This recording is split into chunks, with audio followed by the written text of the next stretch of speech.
There was an incident at, I think it was a TV taping with the Nasty Boys and Hall and Nash. Right. I've heard Nobbs's version of it. I haven't asked Nash yet. Hopefully one day I will, but I was wondering if I could get what you heard about it. The Nasty Boys weren't the easiest guys to work with, and they were very dangerous. And I think it escalated that if you could put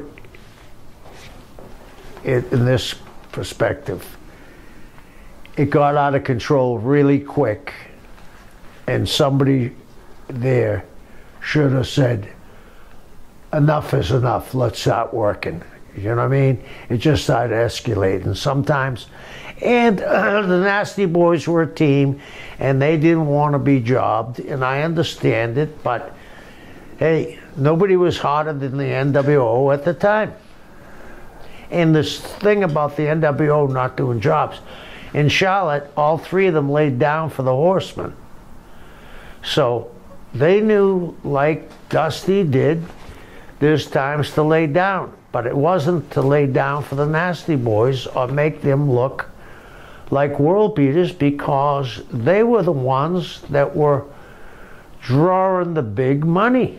I believe you guys lost your very first match against the Nasty Boys, which was your debut match. Oh, that was another story, because we were supposed to have a big win against the Nasty Boys for our debut match. It was on Nitro, I think. And right? Nobbs, and he's very friend with Hogan, and he went to complain and he was crying at Hogan. Like, I love Nobbs, and Sags and Nobbs, we works against them for an Alouette games, and they jobbed for us, and they're funny and everything, but whenever they can use that power that they got with Hulk, they did it, and they did it against us, and we lost instead of winning. So our debut was the shits. And what was the whole thing with Nobbs about? We've heard that he's been known to use the N-word from time to time. Was it over that or something else?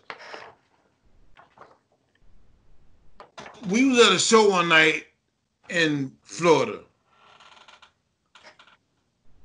and Nobbs was there,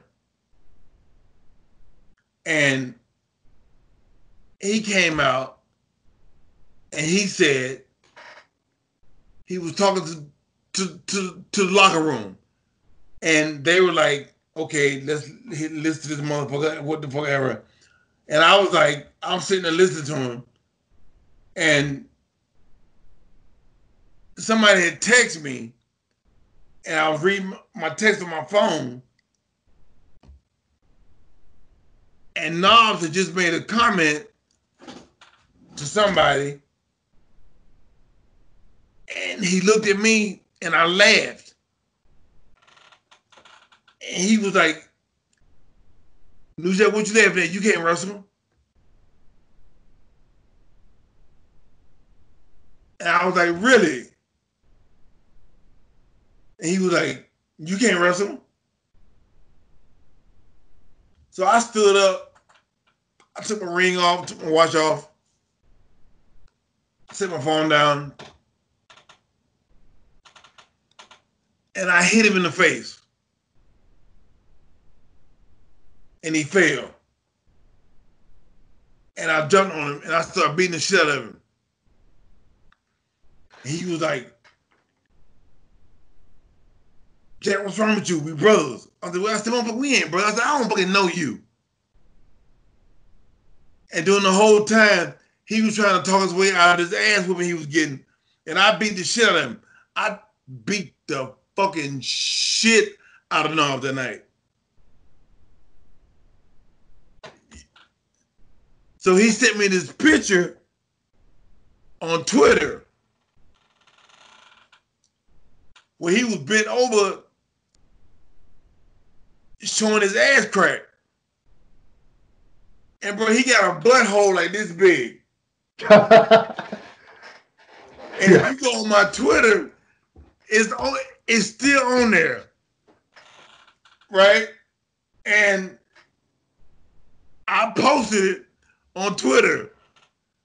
And he got my phone on me and he called me. He was like, "New Jack, why you gotta put that picture up? He said, brother, I'm sorry. And I was like, no, fuck you. I said, you sent me that bullshit. I'm going to post it. And he asked me to take it down, but I wouldn't take it down. I left it up. And it's still up to this day. It's on my fucking Twitter. New Jack City knocked me out 3 times because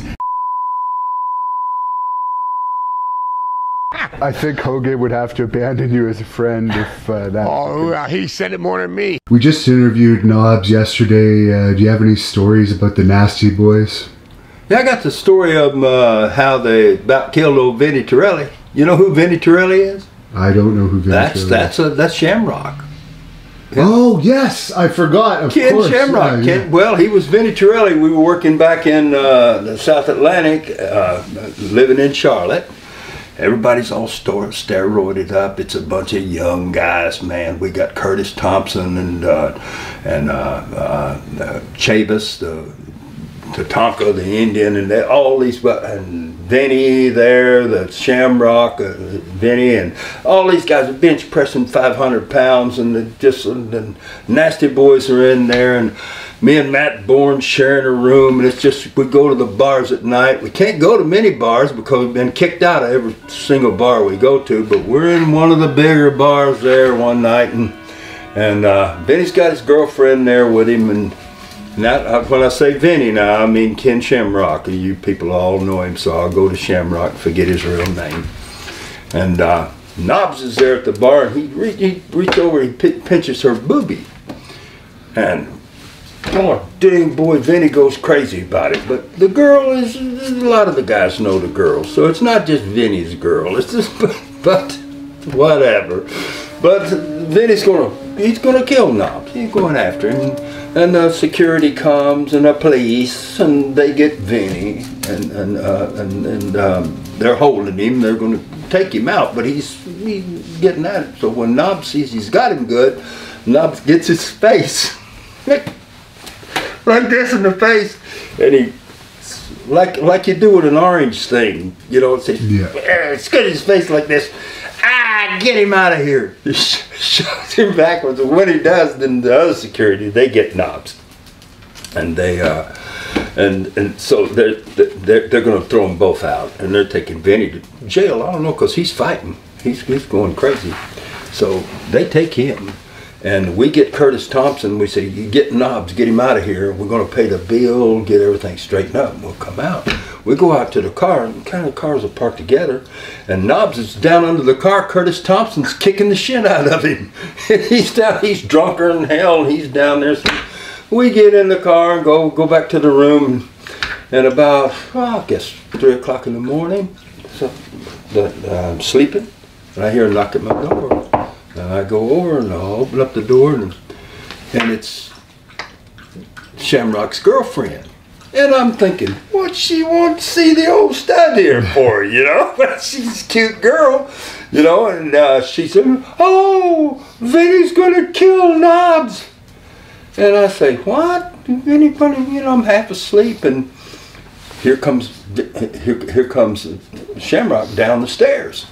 And he's coming downstairs, and he falls, and he just boom, boom, boom, boom down the stairs, and he comes and he knocks my door open. I'm butt naked. And he runs and shoves me back, and he says, where's Knobs? Where's Knobs? And I know, but I don't much want to tell him, you know, but I'm scared not to. And I tell him, I think it's 2nd, 3rd floor, I don't know what room. So he goes up. I'm doing the booking. So I get my pants on, my stuff, and I dress as fast as I can. I go up the stairs, because I know where their room is. They're on the 3rd floor. So I'm going up the stairs, and I hear,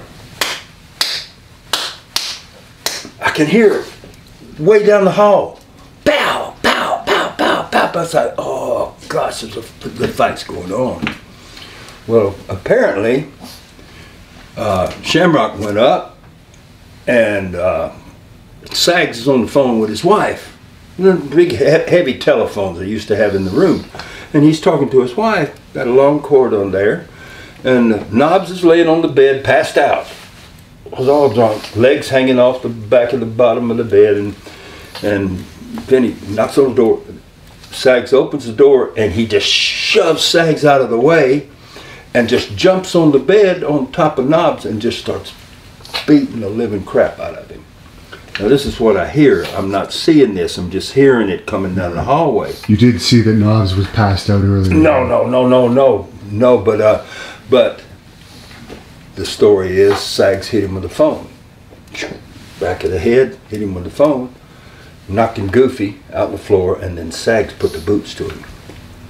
And by the time I got there, Sags was picking him up, had him waist high, and he was dragging him.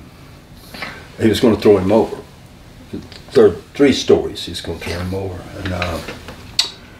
And I walk around the corner in the door, and me and Sags, our eyes hit, and Sags just drops it, and he goes, "Oh God, oh God."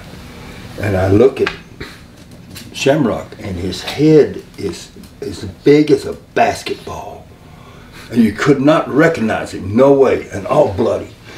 Blood was all over the walls like Machine Gun Massacre. The blood was high as the vent there, up the wall, all over the room, blood all over everything.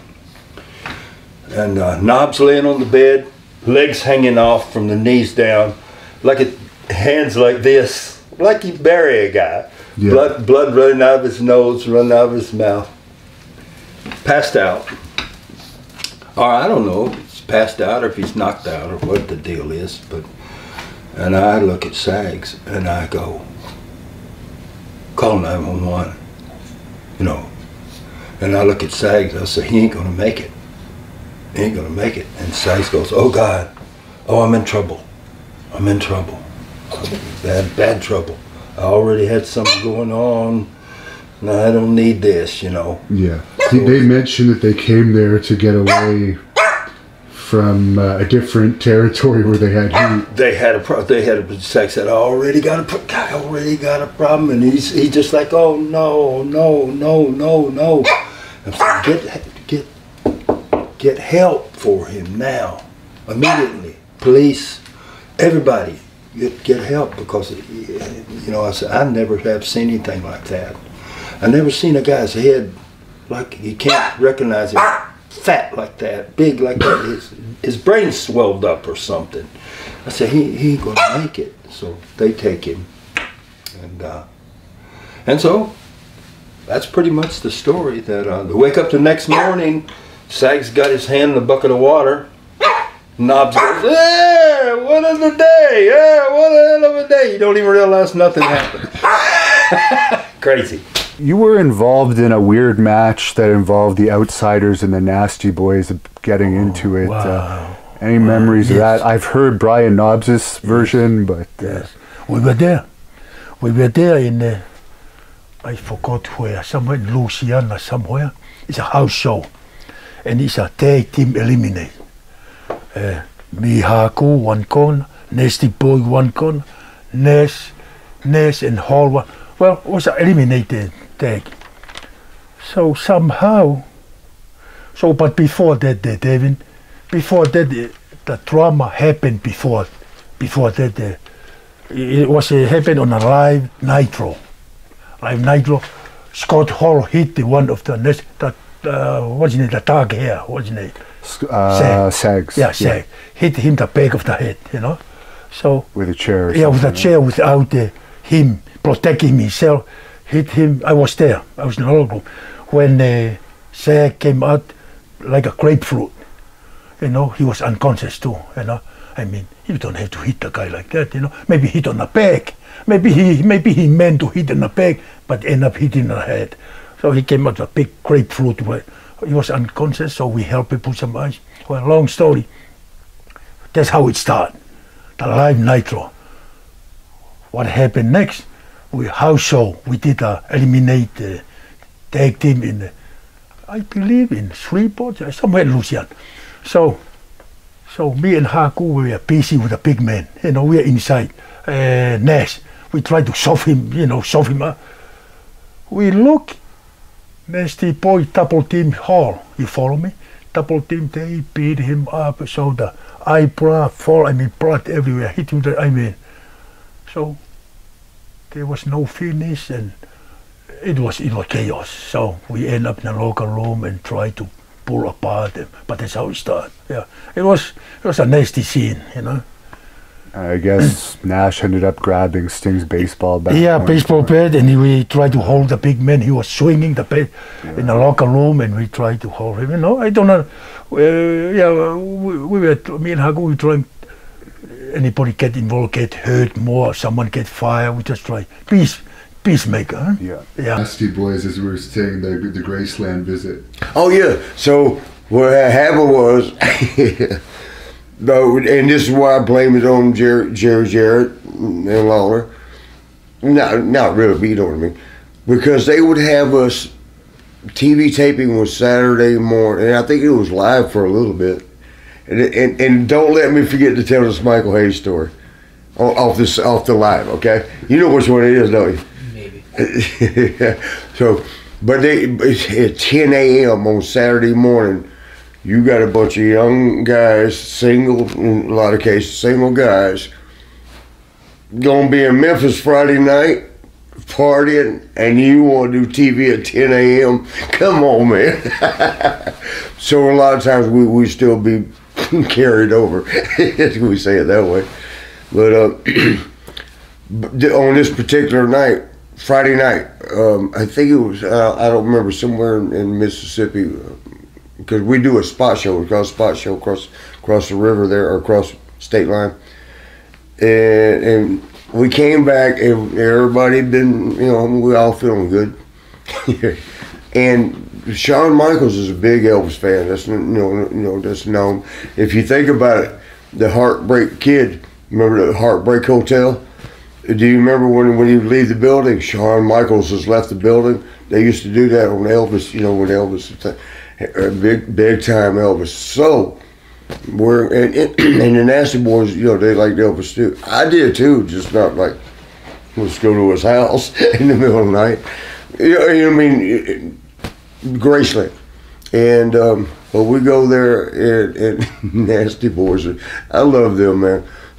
We go there and they're trying to scale the fence. In the front, there was a driveway that goes up to Graceland where you pay money, where, you know, everybody, it's 2 in the morning, 1 in the morning, trying to scale the fence. And the security guys, there's a little booth right there. They come out, I say they, it might have just been one guy, come out and said, what are you doing? And recognize them. Because, you know, the Nasties were very recognizable, good Mohawks and stuff. So they were like, what are y'all, oh, Nasty Boys, what are y'all doing? And they're like, we want to see Elvis, man. And he goes, I can't let y'all, I can't do that. Oh, I can't do that. I can't, man, I'd love to. Oh, man, can I get an autograph? Like that, right? Well, they got back in the car because I didn't get out. My ankle, and this is not because of, like now, the ankle, my ankle got cracked, had just got cracked then. I was gimping around. But so, at the Elvis compound, Graceland, got back in the car, went up the street a little bit, take a left, because man, that Graceland is huge. It's a major city block. But we go back to the backside, and everybody's getting out in the car. We're like, we'll jump over the wall, and just all they wanted to do is go up to the little area where he's, you know, where he's buried, or supposedly buried, you know. And my funky butt was like, man, I can't keep up with y'all. I'll try. Y'all go ahead. Y'all go have fun without me. Scale the wall. They all going up there, and it's like like a horse fence thing. You know, like the westerns and the horse fence. Yeah. The wooden thing. It's like one of those, and it's right around Elvis back then. I don't know if it still is, but back then, and around the grave area. And they're going over it. I'm jumping over. I want to be one of the boys, right? I want to be with my friends. It was Sean, Knobs, and Sag, and my little limping butt falling behind. And they're up there, and I'm watching. And man, I hate to tell the truth on this, but Knobs, can I go ahead and do it? Knobs. I see Knobs like peeing. I'm like, what are you doing? And he was like, "Well, I'm giving him some beer. It's just recycled." He was like, he would love it. I'm like, "Oh my God." and then SAG, because then I think either down there at the security gate, they hear us was 100 feet up or whatever it was, or somebody from the house, because the little grave is out in front of the house, or somebody heard. But it was a noise that scared us all. Sag was the funniest.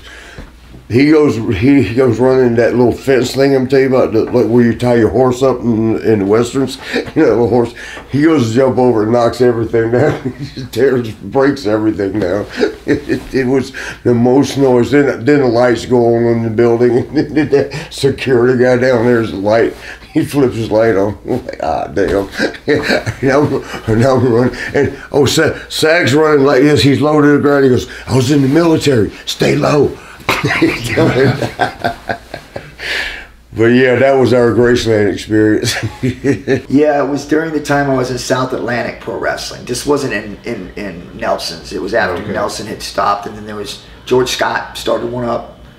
And I was carrying the strap for them. I ended up carrying the strap for them. And I remembered we were at a club, and I was with a friend of mine who set up the ring. And he's a nice guy, you know. He was hanging out with the boys, and me and him became friends, and we traveled sometimes together. And he had his wife or fiance with him, and we were at this Plum Crazies, and we were sitting up at the bar, and they were already there. We came in. And they'd had a few drinks and they were tipsy and they were messing around, and they reached over and grabbed her tit. And my buddy goes, "Hey, come on." And she was really mad. She was upset, like, like, "What are you doing?" And she's welding down. And so I didn't say anything, because you don't get in the middle of the boys, you just whatever, let it roll. Well, he did it again. And now we're talking about, this is borderline rape, because he was grabbing her, and it was like she made it very clear that it wasn't okay. Well, then my friend was a little more upset, which I couldn't blame him, but he can't take these guys. And so then I said something. I was kind of laughing. "Oh, come on, you guys, man, enough. All right, you had your fun." And they were like, whoa, what are you doing? You sleeping with her? Or it was like, oh man, whatever. He ignored it, and he did it again, and I lost it. And I went to go after him, and as soon as I did, because of what was going on, the bartender had told the bouncer, which I didn't know at the time, that these guys were doing that and they were going to kick him out. Well, just as that happened, the bouncers luckily had just come up, or otherwise I'd been in jail, come up and saw him do it again, and I went at him, and this dude was a big dude, 260, big bouncer, grabbed me from behind and squeezed me and said, "Hey Ken, it's me, man, chill out." And I was like, I wanted to kill him. Well, the other bouncers kicked him out, told them guys to get out. And so they ended up kicking him out. Well, I was fuming, big time fuming. So I knew we were staying at the hotel downtown. I knew that's where they were at. So as soon as they let me go, they was talking, and I said, "All right, man, I'll see you later." Heading out. This is probably a half hour afterwards. I went to the hotel, and I went to knock on the door because I was going to get in their face and say, "Listen, that's uncalled for. You want to end up in prison? That's exactly what's going to happen." So nobody answered, and I knew they were in there. So I ended up kicking the door down. And as I kicked the door down, the other one, the kind of shorter one that was a heavier set one, was laying on the bed. The blonde-haired one is laying on the bed, right, face down. And so I just kind of like paused, and that's the last thing I remembered. Now, from what I was told, was that when I came through the door, the big one was hiding, because obviously they were afraid, because I was pissed. And the other one just laid on the bed. It was like, "Ah, he ain't coming, he can't get in." Well, when I came through the door, the big one had grabbed this phone, and the phone on the bottom had a steel metal plate underneath it, right? And so as I came through, he hit me in the back of the head. I don't remember, then I went down, and then he put the boots to me, both of them. They had steel-toe boots. They cracked my sternum, broke my nose, pretty much almost killed me. Then drugged me outside, and were going to throw me over the top of the rail They were on the second floor onto the ground. And one of the guys came in, I forget his name, an older guy. And he said, hey man, you guys need to stop. He stopped them from doing it, otherwise I wouldn't be here today. Well, went to the hospital. As I was going to the hospital, they had to revive me because I had passed, I was dying. They did that much damage. Yeah. So I get home and I was laid up for months recovering. And in my head I was like, I'm going to kill him. When I see him, I'm going to kill him. I'm going to end their days. And especially the big one, because the big one was the one that I kept hearing talking smack. Right. Well, they were leaving the next day to go to the WWF. And so my path went in a different direction. I was going to Japan, I was doing things over there, ended up doing the fighting over there, and then of course came back to the States, started fighting here. But the whole time all this was going on, I kept hearing them guys saying how they beat me up. How he beat me up one-on-one. Like we were facing each other and he just beat me up. Because he claims Knobs was passed out or something. Yes. Yeah, and that's the only truthful thing that he said was that when I went in the door, Knobs was passed out. But he wasn't passed out for real. Because he jumped up as soon as the jackass hit me from behind, they both started putting the boots to me. Right after I was out. And there was no need to do that. He'd already knocked me out with the phone, right, from behind. So the reason why I was so angry and so really wanted to get at them was because of the intent that they had. It wasn't like I didn't know them. It wasn't like we didn't hang out together. It wasn't like we didn't talk or weren't friends. At least I thought. And they were wrong. And for them to go to that extent, to know somebody and do something like that, to me, I can't put that in. I don't know how anybody could do that. Because you were one of the boys with them. Even if you didn't like somebody, but you're still around them, to go to that, just, to me, I don't know how somebody can do that unless they're not normal. And so the anger just was inside the whole time. The minute I saw him in an airport. And I was in the WWF and they were out. Because of their antics and the way that they treated people and the things that they'd done, they got kicked out. Which didn't surprise me. And so I heard the stuff that was said when I went there, and of course the boys were ribbing me about it because they knew it was a sore subject. And I kept saying, he's got the reputation of a tough guy all of a sudden. So I said, hey, whatever, and they kept ribbing me, and I just say, hey, anytime that he's around, you guys will see what I'm talking about. See, because I don't need to say anything, because I'll prove it. I got no problem stepping in front of him and proving it. But I'll bet you he does, because he knows where I'm at. And I've kept calling him out, telling him to step up and show everybody how tough he is, because I'm willing to do it. I'm willing to stand in front of him and let him beat me up the way he did before, the way he claims he did. Please show everybody to the world how tough you are. I'll be there waiting. I'll stand in front of you. I'll even let you throw the first punch. And that's the statement I made. I'll let you throw the first punch. And I'll let you hit me. And I'll bet you I'm still standing there. And when I'm done, when you're done throwing that first punch, then I'm going to kill you. Literally put you in the hospital like you did me, except I'm going to be facing you. And these are the promos that I cut before I ended up finding him.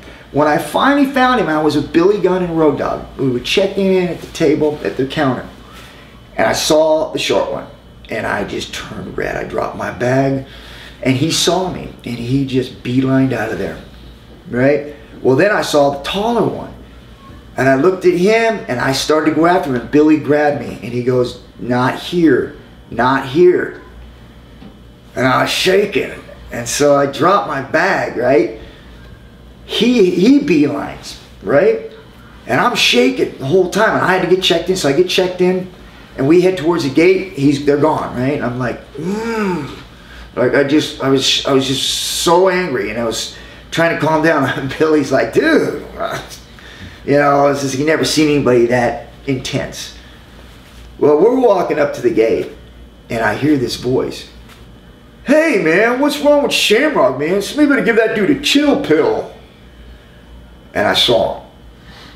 And I beeline towards him, jumped over the seats, spun him around, and I looked at him and I said, I'm going to kill you. I'm going to kill you. As minute I said that, he turns. He has a bag in his hand. He turns his back to me, kind of like I think he's going to swing at me, right? Because he looks like he's turning. Maybe he's going to come back. He drops his bag, and I'm like, go ahead. Like I said, I'll give you the first punch. And what comes out of his mouth next is just all the anger and everything I had in my body, just like, and all the boys are there. I mean, they're all sitting there at the gate. And he goes, if you hit me, it's a federal offense. I was like, that's it? After all this time and how tough you said you're going to be, that's your comeback. That's your play. Really?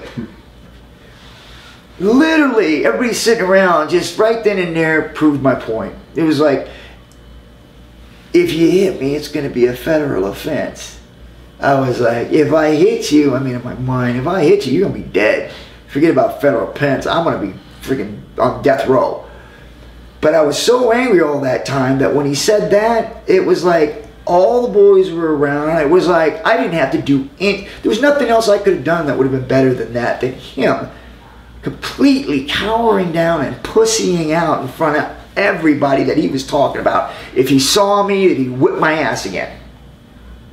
And here I was. And if you hit me, it's a federal offense. And I was like, whatever, man. Go away, dude. Your day's over. So for me, that was it. Didn't have to lift a finger, didn't have to beat him up, nothing. That right there was enough for me. All right. You're good. You're on. Am I on? Yeah. We're here, right here at Fat Cat in Largo, Florida. And I'll tell you, it is Julie's birthday today. Julie, it's happy birthday to you. Man, she's having a nasty birthday. This is somebody's daughter. I think it's hers. These guys been waiting on me forever from when I first had my wrestling school. Now they're at a bigger place, a better place. But this is after the interview, and this is what happens after a nasty boy interview. We just get a little bit crazy. These guys are thinking, I don't even know what they're doing. We're about to get shot. Yeah. They're about to get shots. Oh, you gotta do a shot with him. Here comes him. You have to do a shot with him. Here's the mark. Here's the mark. What shots did you guys order? He wants one. You gotta get him one. I'm not drinking liquor these days, but I'm drinking damn drinking a lot of beer.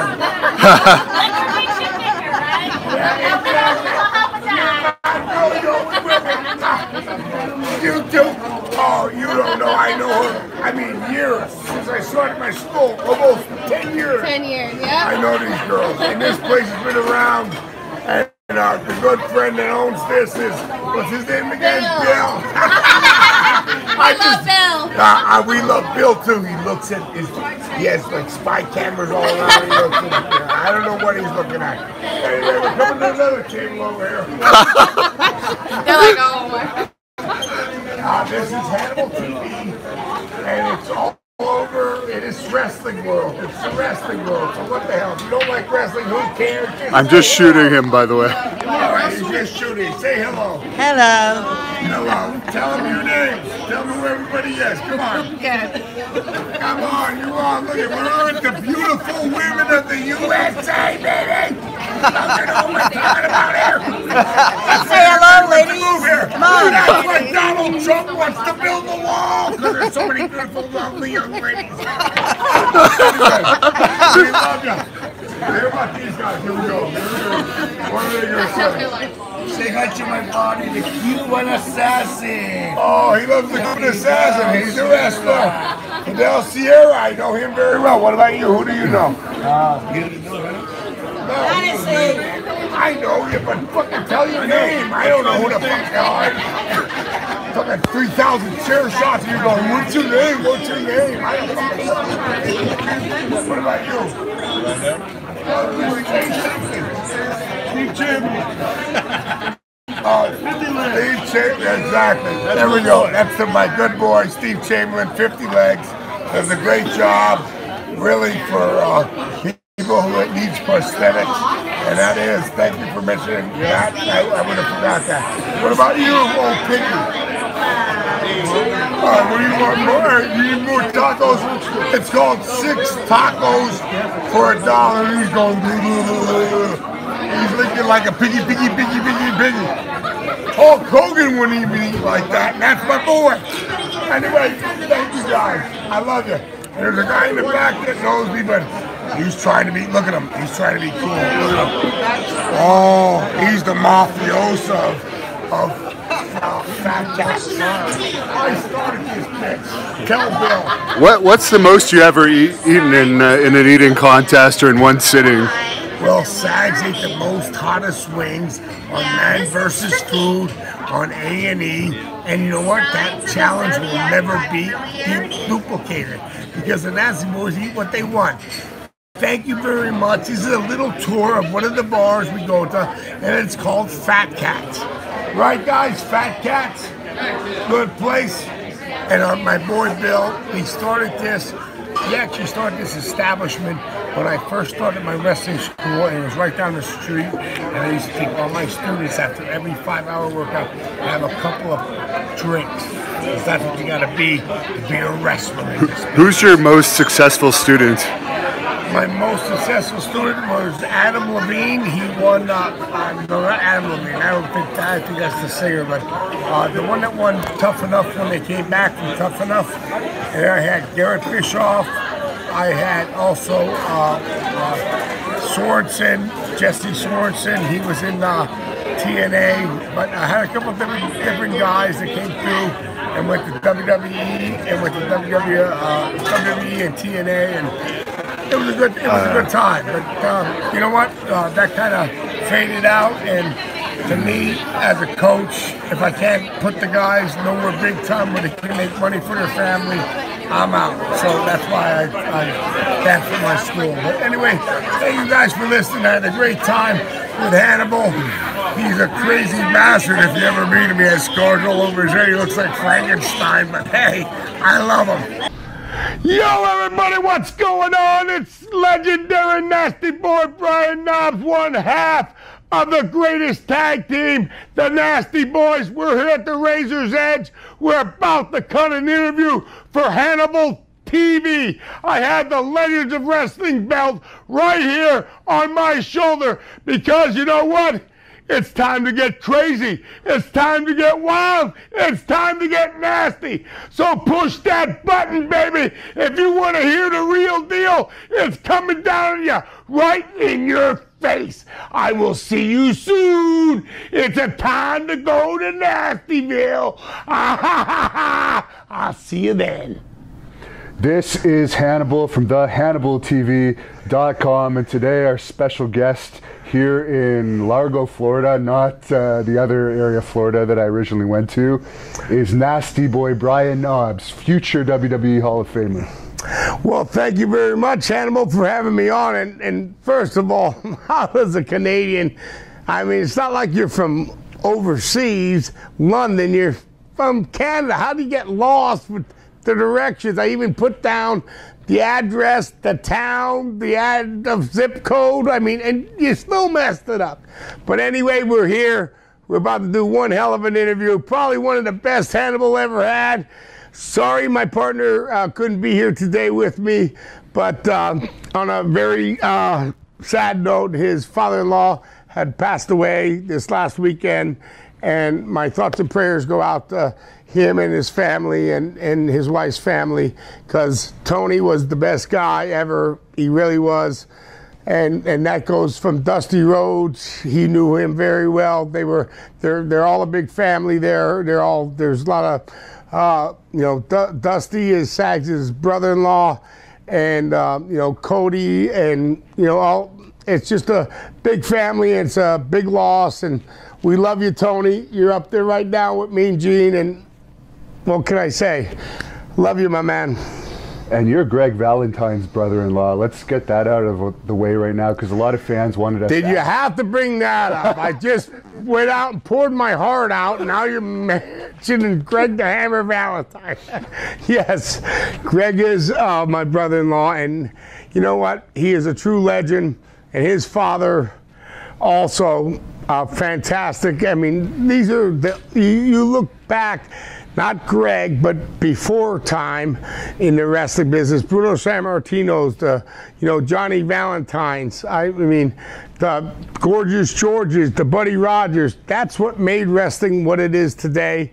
And Johnny taught me valuable lessons when I sat at dinner with him many a times. His wife Julie and my wife Tony are sisters. That's why we are brother-in-laws, and he is quite the character. Greg is really quiet and very, very nonchalant. So sometimes people think he's ignoring them or whatever, but he is a great guy. He's just a quiet person and a humble guy and a really good person and a great soul, and he was taught by the best, his dad. And his dad pulled a rib on me one day. I'll throw that in there right now. I went to eat dinner at their house, and this is when I was first trying to date my wife, Julie's sister, Tony. And, I'm all decked out and ready to go, and we ate this fabulous meal. And then all of a sudden I said, okay, I want to leave it at that. And I went home, and I'm on my way home all of a sudden. I was going, what's going on here? My stomach, I don't know what's happening. All of a sudden I had to go to the bathroom so bad, poop-wise, not number one, number two. I had a big old 1972 Cadillac, me and Sag owned, that we bought from our buddy. It was an older Cadillac, but it was a nice one, and the interior was all white. And I couldn't make it home. I had to pull on a side lot, and I opened the door, and I got out, and I had to make a number two in the middle of the road. And you know what? I was so overjoyed. I know it's disgusting, and I'm there in the middle of the road, and I'm making a number two. I said, oh, thank the Lord, I got it out. And all of a sudden, I took the right-hand turn to go back in my car and look, and I didn't make it out. The whole front of my white Cadillac was filled with a brown stain that nobody would want to see in their life. And all of a sudden I get home to the house me and Jerry are staying at. We owned a restaurant at the time. And I came walking in and I had no pants on. And Sags is in the other room, the big living room we had with the big screen. And he saw me walking in with no drawers on. And he goes, don't you have no pants on? What happened? I said, Greg's dad just ribbed me and put something in my food, and I just shit up the Cadillac. And it took me 5 hours to clean that son of a bitch. I love you, Johnny Valentine. You're one of a kind. At least his daughter was out of the Cadillac by the time that laxative kicked in. Well, actually, she stayed there at the house, so I just drove to meet them. So it wasn't, so I didn't pick her up for the date. She was already at, Greg's house with her sister, and I got to meet her, and they had spaghetti, and Johnny was right next to me telling the greatest stories in the world, and I thought, and then it didn't kick in till, I was on my way home, and I was going, oh no, but I thought I made it. Damn it, I didn't make it. I shit the Cadillac up on 1972. It was, I'm telling you, them are classics. But okay, what's your next question? Well, according to the internet, you grew up in Allentown, and I was wondering if you became a fan because WWE used to do tapings in Allentown back in the 70s and 80s. Actually, yes, we did. Me and Jerry became fans, but way before then, they used to do TV in Hamburg, PA, Hamburg, Pennsylvania, and then they did that one show there, and then they did the other show in Philadelphia. I think it was the Civic Center, if I'm not mistaken, or one of the smaller buildings. But then there was a fire, and that building actually burned up and they needed a place to go. So they said, what about doing Hamburg, which is about 40 miles away from Allentown, and do that Ag Hall. And you know what? They switched it, and then now it was in Allentown. But I used to go back all the way to the days back in Hamburg, and one of my thrills of my life was we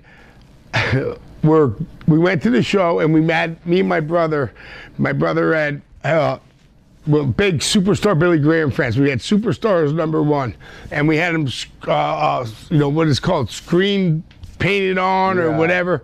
So we were up there showing our shirts, and he was up in the ring, and he went, wait a minute, like he did this. And on TV, on one of Vince's TVs, the old TVs, he's down there, he goes, come down here, kid. I came down here. He took off his Adidas shirt, and I gave him the shirt I made for him, Superstar Billy Graham shirt. He took it and put it on, and I was so amazed. It's on television on one of Vince's old shows, and I wish I could find that. I would like to ask Vince if I could have that, because that's when I was a real little kid, and I was so excited. And you know what? When I put it on, the shirt draped me like it was a wedding, not a wedding, but a sleep, like a sleep thing. And then, 25 years later, now I can't even fit into it. Not that I'm more muscular than Billy Graham, but I got a little bit fatter, I got a little bit bigger. Not a damn thing don't even fit. I'm ready to call him and say, send me a 5X instead of a 2X, damn it. Now, on that subject, I've done 3 interviews with Billy Graham, and I became pretty good friends with him. He always says he could have been a great babyface if they had turned him babyface, and a story like that makes me think that as well. What's your opinion on if they'd made him babyface? Yes, he had to talk, he had to get the gab. You go through the different characters of the different ages of pro wrestling, and the guys that could talk and the guys, that weren't so great on talking. Like, not on his later years, but like Bob Backlund. He wasn't great at doing interviews in the beginning, but at the end when he became crazy Bob Backlund, now you can't shut him up. Well, that's his real character, so it's easy. But you come on, the American Dream, Dusty Rhodes. There ain't no better than him. Ric Flair, there ain't no better than him. But so I would say yes, they definitely could have made him babyface. But now on the other note, let's go back, and not as old as Billy Graham, let's go back to another good friend of mine, Rick Rude, that never wanted to be a babyface. He liked playing the part of the bad guy, the heel, and he was good at it. Yeah. And he looked great, and he did his job in the ring, and the people hated him, and he drew a lot of money. So it's tit for tat. You don't know what went on back in them days, but now everybody, as they get older, go, well, if they would have did this with me, if they would have that with me and SAG have no regrets at all. I mean, another thing I'll bring up right now, if you wanted to bring it up later, is this, I think it's gone now, this concussion bullshit lawsuit. It was thrown out. You signed on the dotted line. You knew what you were getting into. I'm so sick of these guys going, oh, God, if it wasn't this, I wouldn't have. You knew what you were getting into, and you wanted to be a pro wrestler.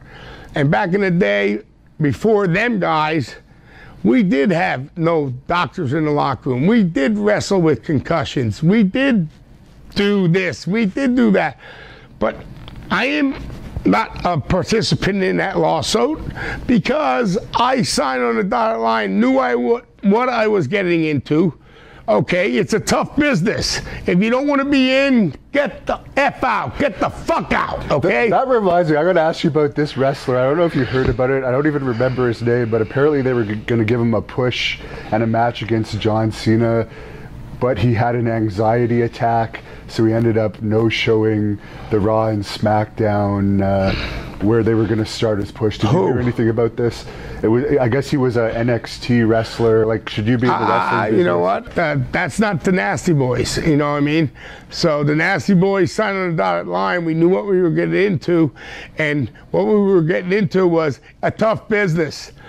Football, baseball, basketball, NHL, but there ain't nothing tougher than pro wrestling, you know. And now the guys are more, you know, in shape and a lot less weight than we, you know, hung in our day.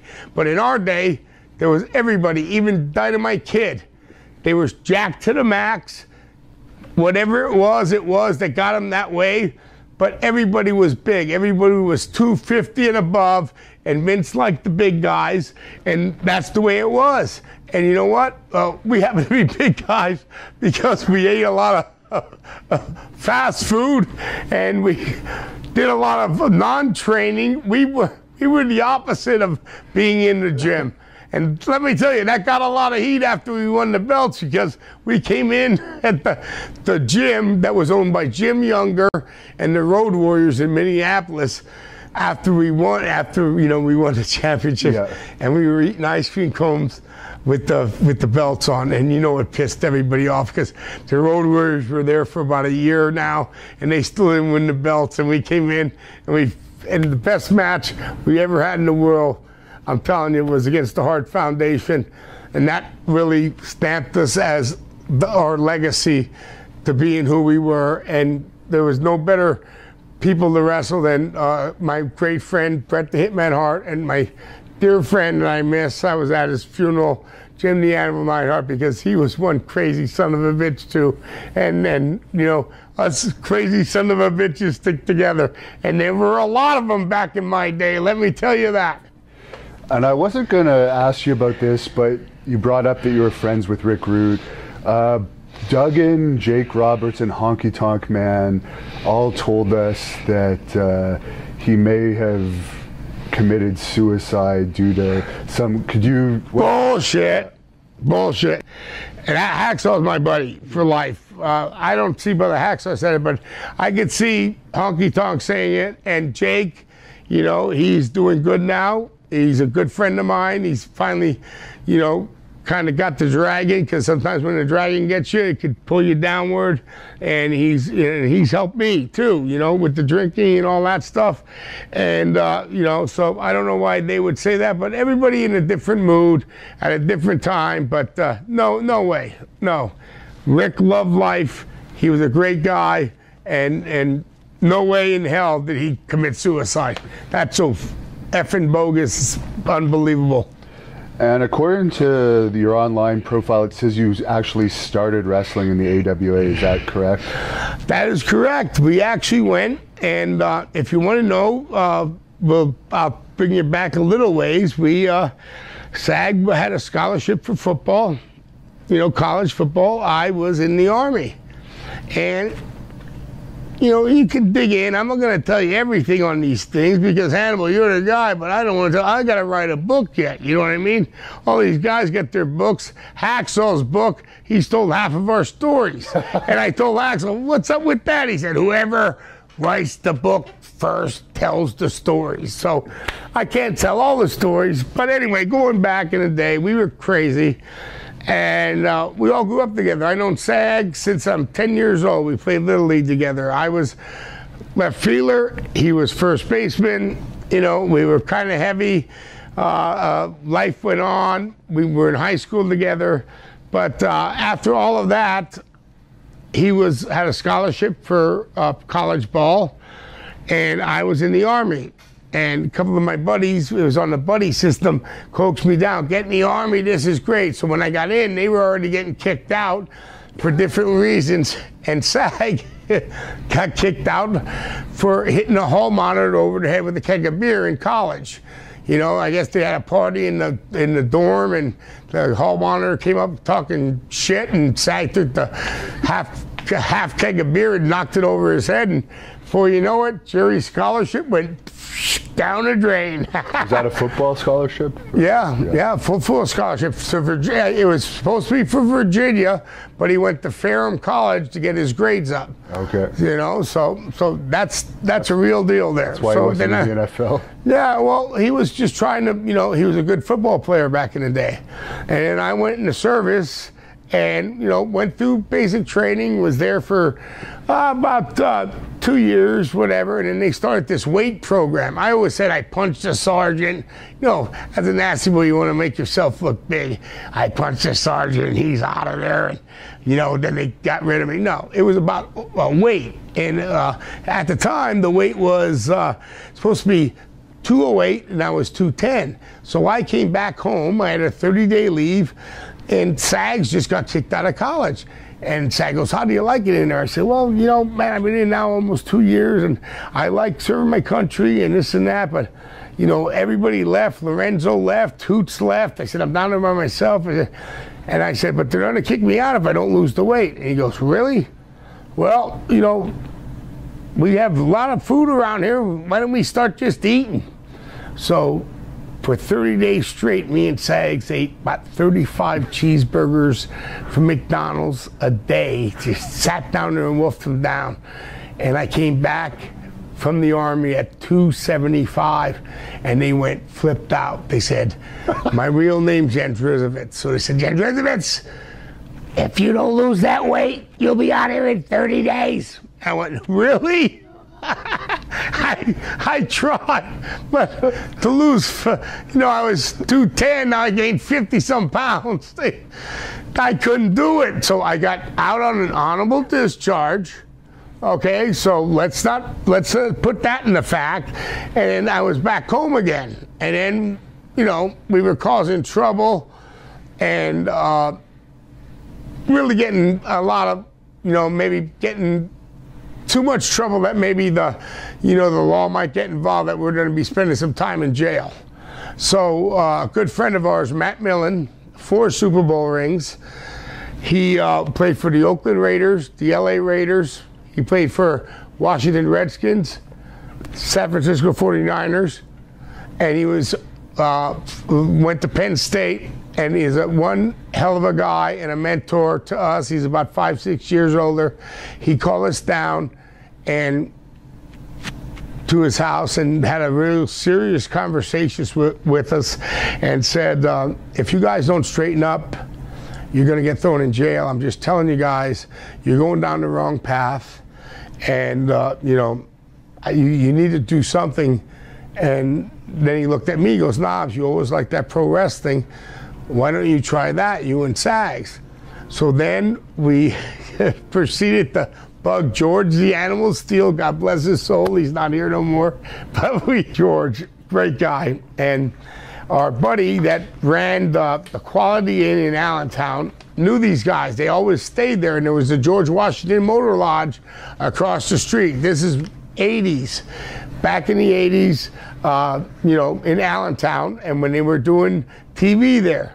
So we bugged George so much that one day he had some person in the car. I don't know who it was, so I'm not going to explain who it was, but maybe people can figure it out, that he had somebody in the car and he wouldn't even want to be bothered.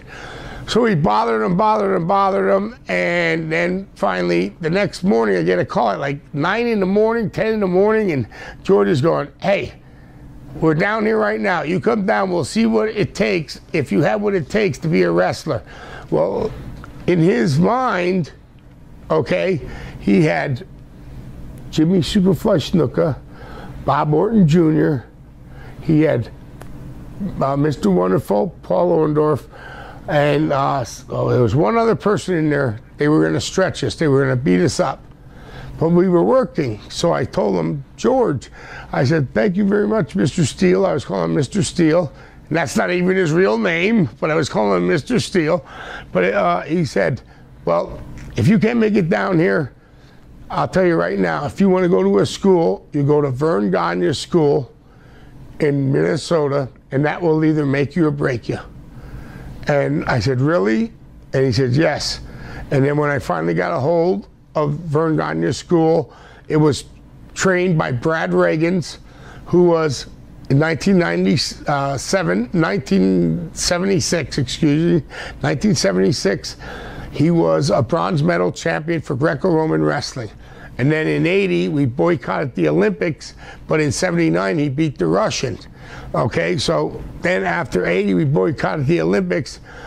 He went on and coached Jeff Blatnick to a gold medal in 84 Olympics. So we come in after that, and he is the trainer. So for 3 months, there was no ring. There was no ring. There was Olympic mats, and we got killed. Whereas 22 people started in our wrestling school. And me and Sags are the only one that stayed because our car broke down and we lived on the bottom of Brad's because we paid Brad money for rent too. So it was in Hamill, Minnesota, and we were the only ones that stayed. So after we finally finished 6 months, after 4 months, the ring finally, I was going, where are the turnbuckles? I mean, really, where's the ropes? What's going on here? And the worst thing I ever did was, at the time, Brad wasn't married yet, and his good-looking wife-to-be walked down, and I went, whoosh, whoosh. And she went up and she goes, that fat one with the mohawk just whistled at me. All of a sudden, Brad came down and said, me and you, I don't even know what's going on. I got flipped over like I was a fucking jabroni, even though I was, excuse my language. But before that, a school before ours was Leon White, Van Vader. Yeah. He went through the school too. You told us about that too. Oh yeah, and Brad threw him through the shower. Yeah. I mean, Brad was the ultimate, you couldn't get.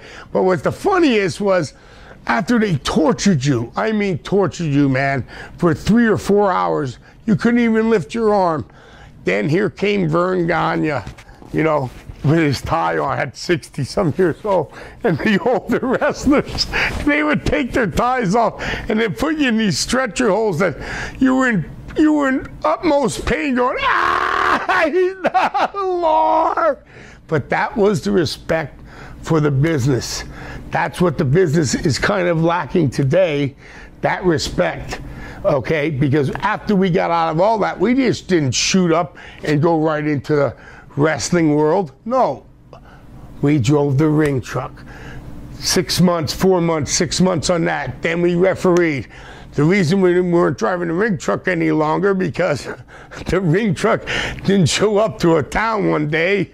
And then the other time was, like Mr. Perfect, Kurt Hennig, my good soul, he took us under the ring because right after we were in the, wrestling in the school, Brad Reagans called Kurt up and said, Kurt, I got a bunch of guys for you, man. I'm telling you, they're gonna make it. They're meant for the business. Da-da-da.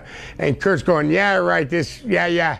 Until he finally met us because we came from Pennsylvania. In our area, in Pennsylvania, the Allentown area is just like the area up in Minneapolis, we try in Plymouth and Hamill, and that's where Brad grew up. But I mean, I'm just telling you, it was just that kind of situation.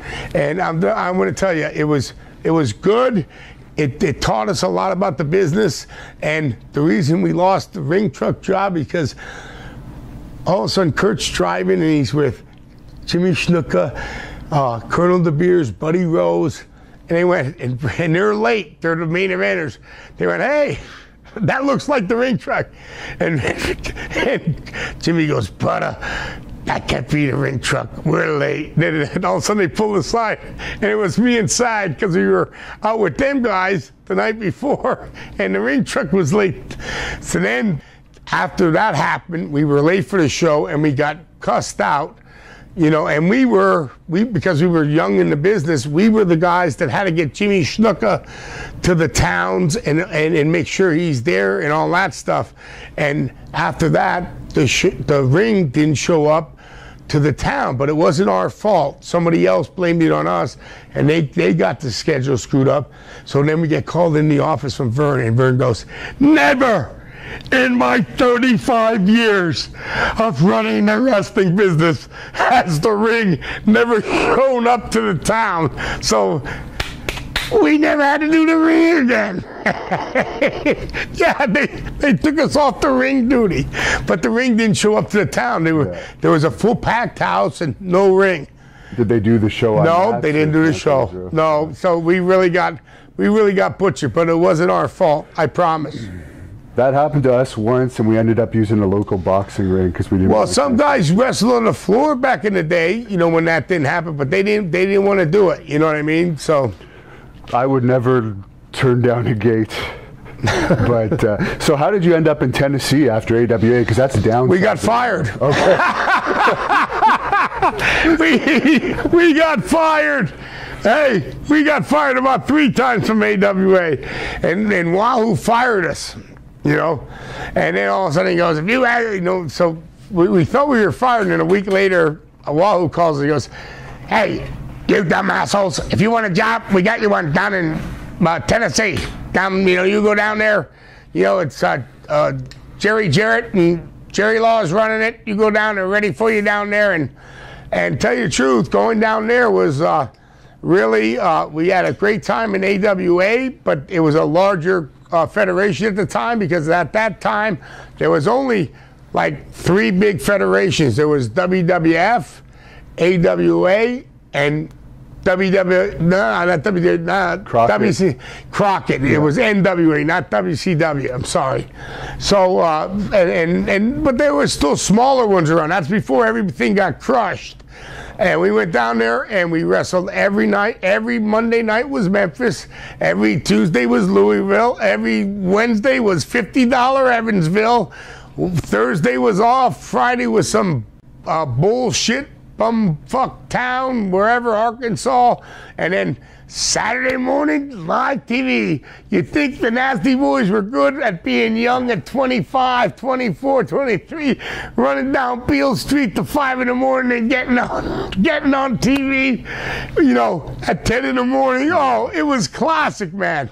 But working every day is what helped us really get our, you know, work together, our job together as a tag team. And in professional wrestling, because you're working every day and you're working in front of a crowd, and the fans down there were awesome, and it actually was a very, very fantastic territory to work for. And Marty Jannetty talked to us a little bit about being roommates with you guys, which he said it was great. But any memories of being roommates with the Rockers? It was great, but they were never, they just, because we knew them from Minnesota. In Minnesota, me, Sag, and Sean were together in the same room. Sag had the queen size and it was a king size, so I slept with Sean, and no pun intended, everybody out there, all you haters. We were good friends, but and then when we went down to you know, Tennessee, I think they thought they could just move in with us. But the funniest thing was we had a fake fireplace. So Marty slept on the floor, Sean was on the couch, and me and Sag had, it was a 1-bedroom now, not 2-bedroom, and Sag and me slept on twin-sized beds in the one room. And so we woke up and something was smelling the smoke. Well, what the hell's going on? And it's a fake fireplace. It's a gas fireplace. Marty's throwing all his bills in there. He almost caught the whole apartment on fire. What the hell are you doing? Yeah, we had to put the fire out. He thought it was a real fireplace. There was a chimney, but he was in that mode and having a good time.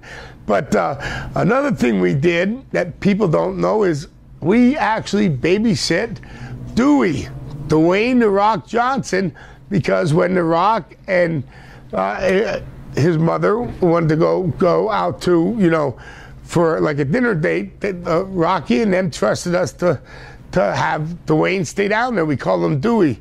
And we fed him a couple beers now and again, and he still mentions that in his day. And so he said something at the 2005 Hall of Fame with Hulkster, and he said to my wife, you know, your kid fed me beers when I was 12 and 13 years old. And I went, well, you know what? It must have did pretty good, because you're making $178 million a year. Hey, how about a kickback? But Dwayne turned out to be one of the greatest guys, and the family is another wrestling family that they brought him up the right way, and all about respect. A lot of respect goes back with the old days of wrestling. It really does, and it means a lot. And today, I think that is missed a lot, you know, in the upcoming, you know, the way things are today. Not that the wrestlers are still busting their butts, and I really appreciate it. I watch them, and I think some of the things they're doing is unbelievable. But back in the day, it was all about, you know, keeping that respect value at the level it should be. You know what I mean? Because they didn't want everybody back in the day to be a wrestler. So that's why the respect value was that. And any family, I would say, that's in there with the Maivia family, with the Hart family, even with the Grahams, I mean, the Von Erichs, I mean, my heart goes out to all of them, because that's a really rough road to be upon when you're a part of a legacy family like that.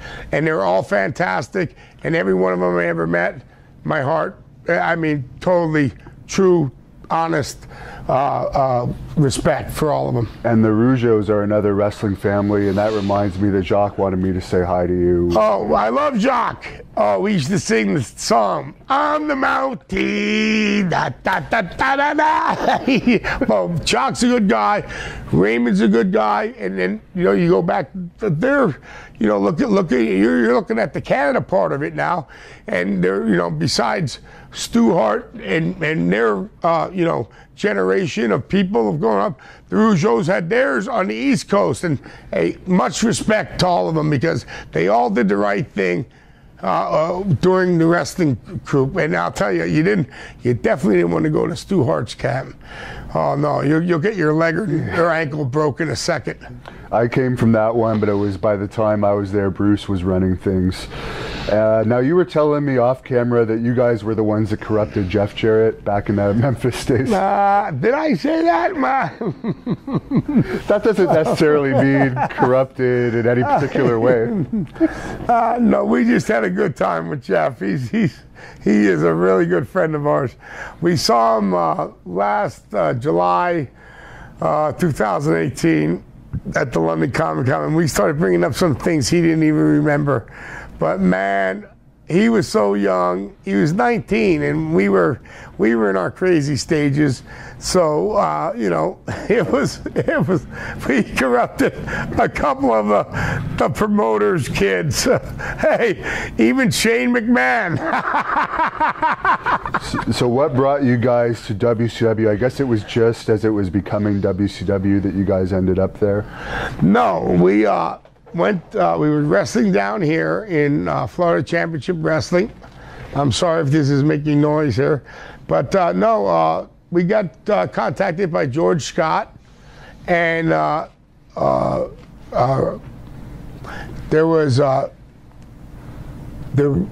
George Scott, Ricky Steamboat, Ringley, the manager, what's his name, Jones. They all started like a South Atlantic, territory, and they asked us to be up along with who you're going to be interviewing this week, Colonel Tom Parker, good old, Robert Fuller. Yeah. And we had, that's when the Shamrock Bull crap went down, when we were up in that territory. Oh yeah, maybe you could just give us the short version, because we'll get the better version from Sags, because he was coherent. Yeah, exactly. My version is a little rumpus got started at the bar. I was like sleep deprived at the time, so I took these pills the doctor gave me, and they're known as something, but they kind of keep you awake, and then all of a sudden you're passed out. But I was passed out during the whole thing, and then when I woke up, my feet were the other way. I knew something happened, and Sag was at that time a ticking time bomb over there, just trembling. And I said, Sag, did something happen last night? He went, "You're damn right, something happened. You done started a fight that I didn't know that thing. I was gonna do." And I went, sorry, partner. And I went on the other side of the bed and fell back asleep, and that was that. But that's all I remember about that. And over 30 years later, people are still talking about it. I know, it's unbelievable. So you were in that territory, and then somehow you came to WCW? Well, because of South Atlantic, we wrestled South Atlantic, and Gene Anderson was also helping South Atlantic out, okay? And, well, he was helping him out, and then George Scott was there, and that they thought we'd be good to go in for, it was called the Clash of the Champions. So Gene Anderson drove us down in this old car that had no air, and he had one of them bus fans just blowing on him, and then we ran out of gas. And then he walked about 4 miles to get gas.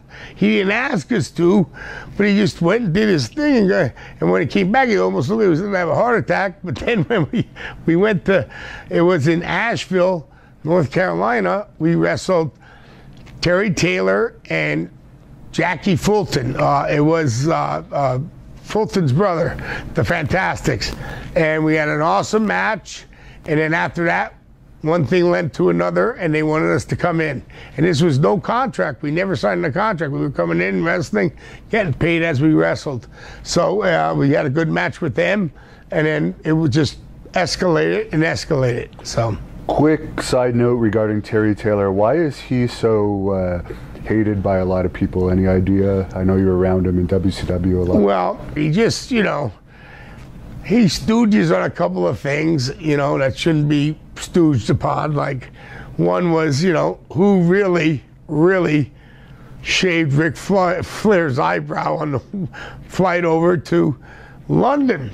Well, my, you know, bathroom door opened, and he happened to be sitting there, and he saw me. I was just wiping my eye. He thought I was shaving my eyebrow, and he said, Rick, Knobs was shaving his eyebrow because he's going to blame it on somebody else. He's the one that actually did it. And I know it was Mr. Perfect. He shaved Ric Flair's eyebrow. I'm just telling you. He had to shave it. But Ric Flair was so hot when he landed in London. I mean, that's the king there. He shaved his eyebrow. You know, wouldn't I confess to that?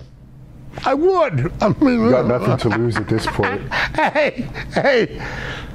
What do you think? I was learned by the best. Fuji, Mr. Wonderful, Perfect. And you know what they said?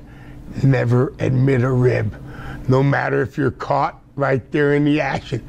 Don't admit it. So, ladies and gentlemen, I never did it, I swear. And sorry, Rick. This is jumping ahead a bit, but I don't want to forget to ask you about this, about that incident Rick writes about in his book where apparently you guys started a fight with him or something and he ended up getting kicked out of a bar. We didn't start the fight with Rick. No, not at all. We were having a good time. And there was this guy, and his name is Robbie Kanoff, and he was with San Francisco Toy Makers. And Rick brought him to Vince to make the new action figures. And we were at the China Club. And he kept on going. He's Jewish Lightning and cutting a promo and this and that and the other. And then we were all, it was me, Hulkster, Brutus, Sag, Beefer.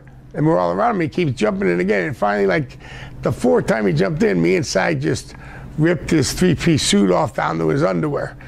Right? And now Rick didn't do nothing then, but after Vince got, you know, left, then Rick came up to me and said, for $5, fat boy, I kick your ass, and started paintbrushing me, and I was already lit up. This was after, I don't know if it was after SummerSlam or one of them good matches at Madison Square. And I go, what the hell? And Sag jumped over the table and grabbed Rick. Then when Sag had Rick, I was like throwing some cheap shots over Sag's shoulder. And then the bodyguards came right in there, and because we were hulking everybody, they kicked Rick out. And they had him, they had it on tape for a while, but they had him going up the steps and they're grabbing him. He's going, "Don't you know who I am? I'm Ric Flair." And they kicked him out. And the thing is, he had the best American Express card you could have. So there's about $5,000 worth of damage, and he got charged for everything. I apologized to him. He's my friend again and again. I love you, Rick. It's just shit happens when the nasty boys around. What can I say? We're one of a kind. If there was cell phones at that time, that would have been viral footage. Oh, thank God. If there were cell phones at the time me and Sag were wrestling, I tell everybody right now, shit you not, we would have had a job for maybe a day or two. That's it. And before you left WCW, you said you were under just a paper appearance. You had that famous match against the Steiners at... No, we were kind of dealing with a contract at the time. Okay. And then, you know, after that famous match, Halloween Havoc, and you know, if you go back to it, nobody wanted to wrestle the Steiners. So they came up to us and they said, would you mind wrestling the Steiners? And we really heard about them, but we didn't know who they were. And they said, you know, well, they're you know, hurting some people here and there, and you know, and so a lot of people didn't want to wrestle them. So me and Sager, barroom fighters from PA, we said, hell yeah, bring it on. And they grouped us together. Best thing that ever happened. We were the only ones to first smash them at our actual signing for the belts there. Threw them through the table. That nobody ever did that to the Steiners before. And then we went out and they said they wanted 24 minutes. And we had one hell of a match because we liked each other and we just bonded, and the match turned out fantastic. And 4 days later, Hulk called me and said, Vince wants to talk to you about going to the WWF. And I hung up the phone on Hulk and told him he was full of shit. But then later Vince called me and it was for real, and the rest is history. And the guys that went in on that little crew from WCW were me, Sag, and The Undertaker, Mark Calloway. We were in November, we all came up from WCW together, and somehow Taker's still there, but we're not. Damn it, we might have made some wrong decisions.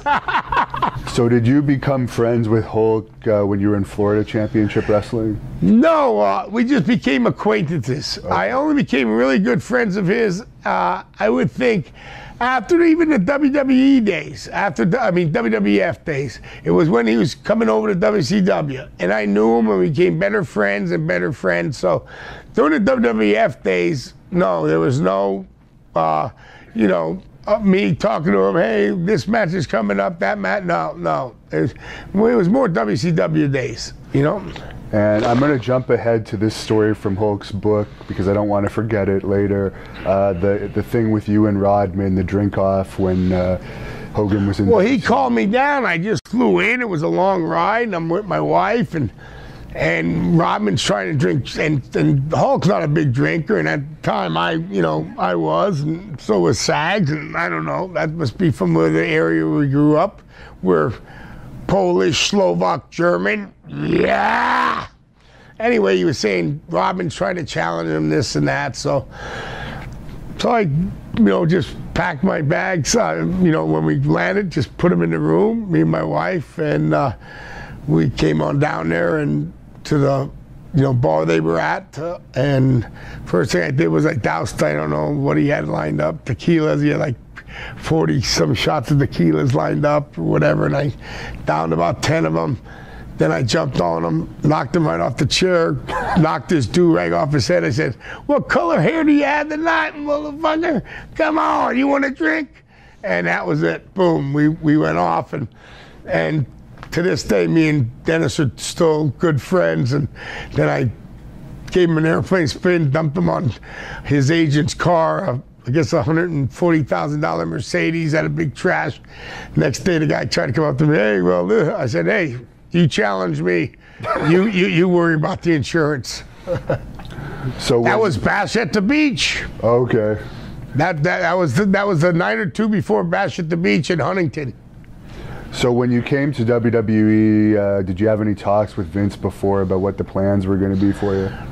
Not really. They just, we didn't know. Just like the Royal Rumble, they put me in the Royal Rumble, and I just thought I was in there for a filler because they didn't use SAG. And then when I look, well, I was coming in number 16th, and I'm looking at the chart, and all of a sudden I go down, and I'm the last 3 in the Royal Rumble. I go, what? Are you kidding me? And Hulkamania was in its heyday there, you know. So to me be in the ring with Hulkster, Earthquake, and me, which Earthquake was part of Jimmy Hart's clan, and you know, I felt the real wrath of everything. And then Hulk said, well, you know, how would you like to, you know, get knocked out? And I said, give me the foot and I'll go backwards. And he goes, you sure you can handle that, brother? And I went, dude, you do it, no worries. And if you've watched the match, I don't even touch the top rope backwards. I don't even know how I landed. But, you know, it was that kind of, you know, adrenaline rush and all that. And then they told us about, they didn't tell us to the very end about the, you know, the WrestleMania 7 match. We didn't know if the Hart Foundation was going over or nothing like that. We didn't know that. I mean, that was all a surprise. Like 3 or 4 days before that, that's when we learned, you know, they were going to give the belts to us. So it was real secretive back then, and I think it was good for the business. It kept the you know, intensity up there, you know, the intensity. One match I really liked of yours in WWE was the SummerSlam 91 match against LOD. Oh yeah, 91. Yep. Madison Square Garden. Yeah, and you can't beat one of the best buildings in the world ever wrestled is Madison Square Garden. That's like a cathedral. That's just like when we wrestled Royal Albert Hall in London. But Madison Square Garden is that kind of place. And yeah, it was finally time. You know, they were there for almost a year or so, you know, and it was no quabbles about it. You know, we went out there, and that's another group of guys that we knew from the Minnesota era, because that's where they're from. They're both from the Minnesota era. I mean, grew up there and lived there, and you know, and we just clicked, and then we always had good matches, and they were the Road Warriors. We knew what they were all about, and you know, we had to do what we do to get them over, and also they let us have, you know, they knew we were the Nasty Boys, so they knew we were going to do. So it was just a good mixture, just like we did with the Steiners, but it was in the WWF, and that made it that much bigger. That's what stamped us, man. Us winning the match against the, you know, Hart Foundation, that stamped us as our legacy. And then that second match, going to SummerSlam against the LOD, another match that just boom, nailed us as, you know, these guys are somebody, you know. Did you ever party with Hawk? Yes. Any stories about him? Because I heard he's a pretty wild guy. Well, yeah, you know, put it this way, going out with Hawk, not Hulkster, but going out with Hawk, it was like what he would always say. You know, I would say, what are you doing today, Hulk? You know, hey, Hulk, what are you doing today? He would go, anything I want. You know, and that was his lingo of him being him. But going out with him was the best time ever, because he would tell the greatest stories. You know, we've been through a lot of stuff together. I mean, a lot of it I don't want to tell on camera. That will come out when my book comes out, unless Hacksaw steals it again. But no, I'll tell you a quick one. All right, here's a quick one.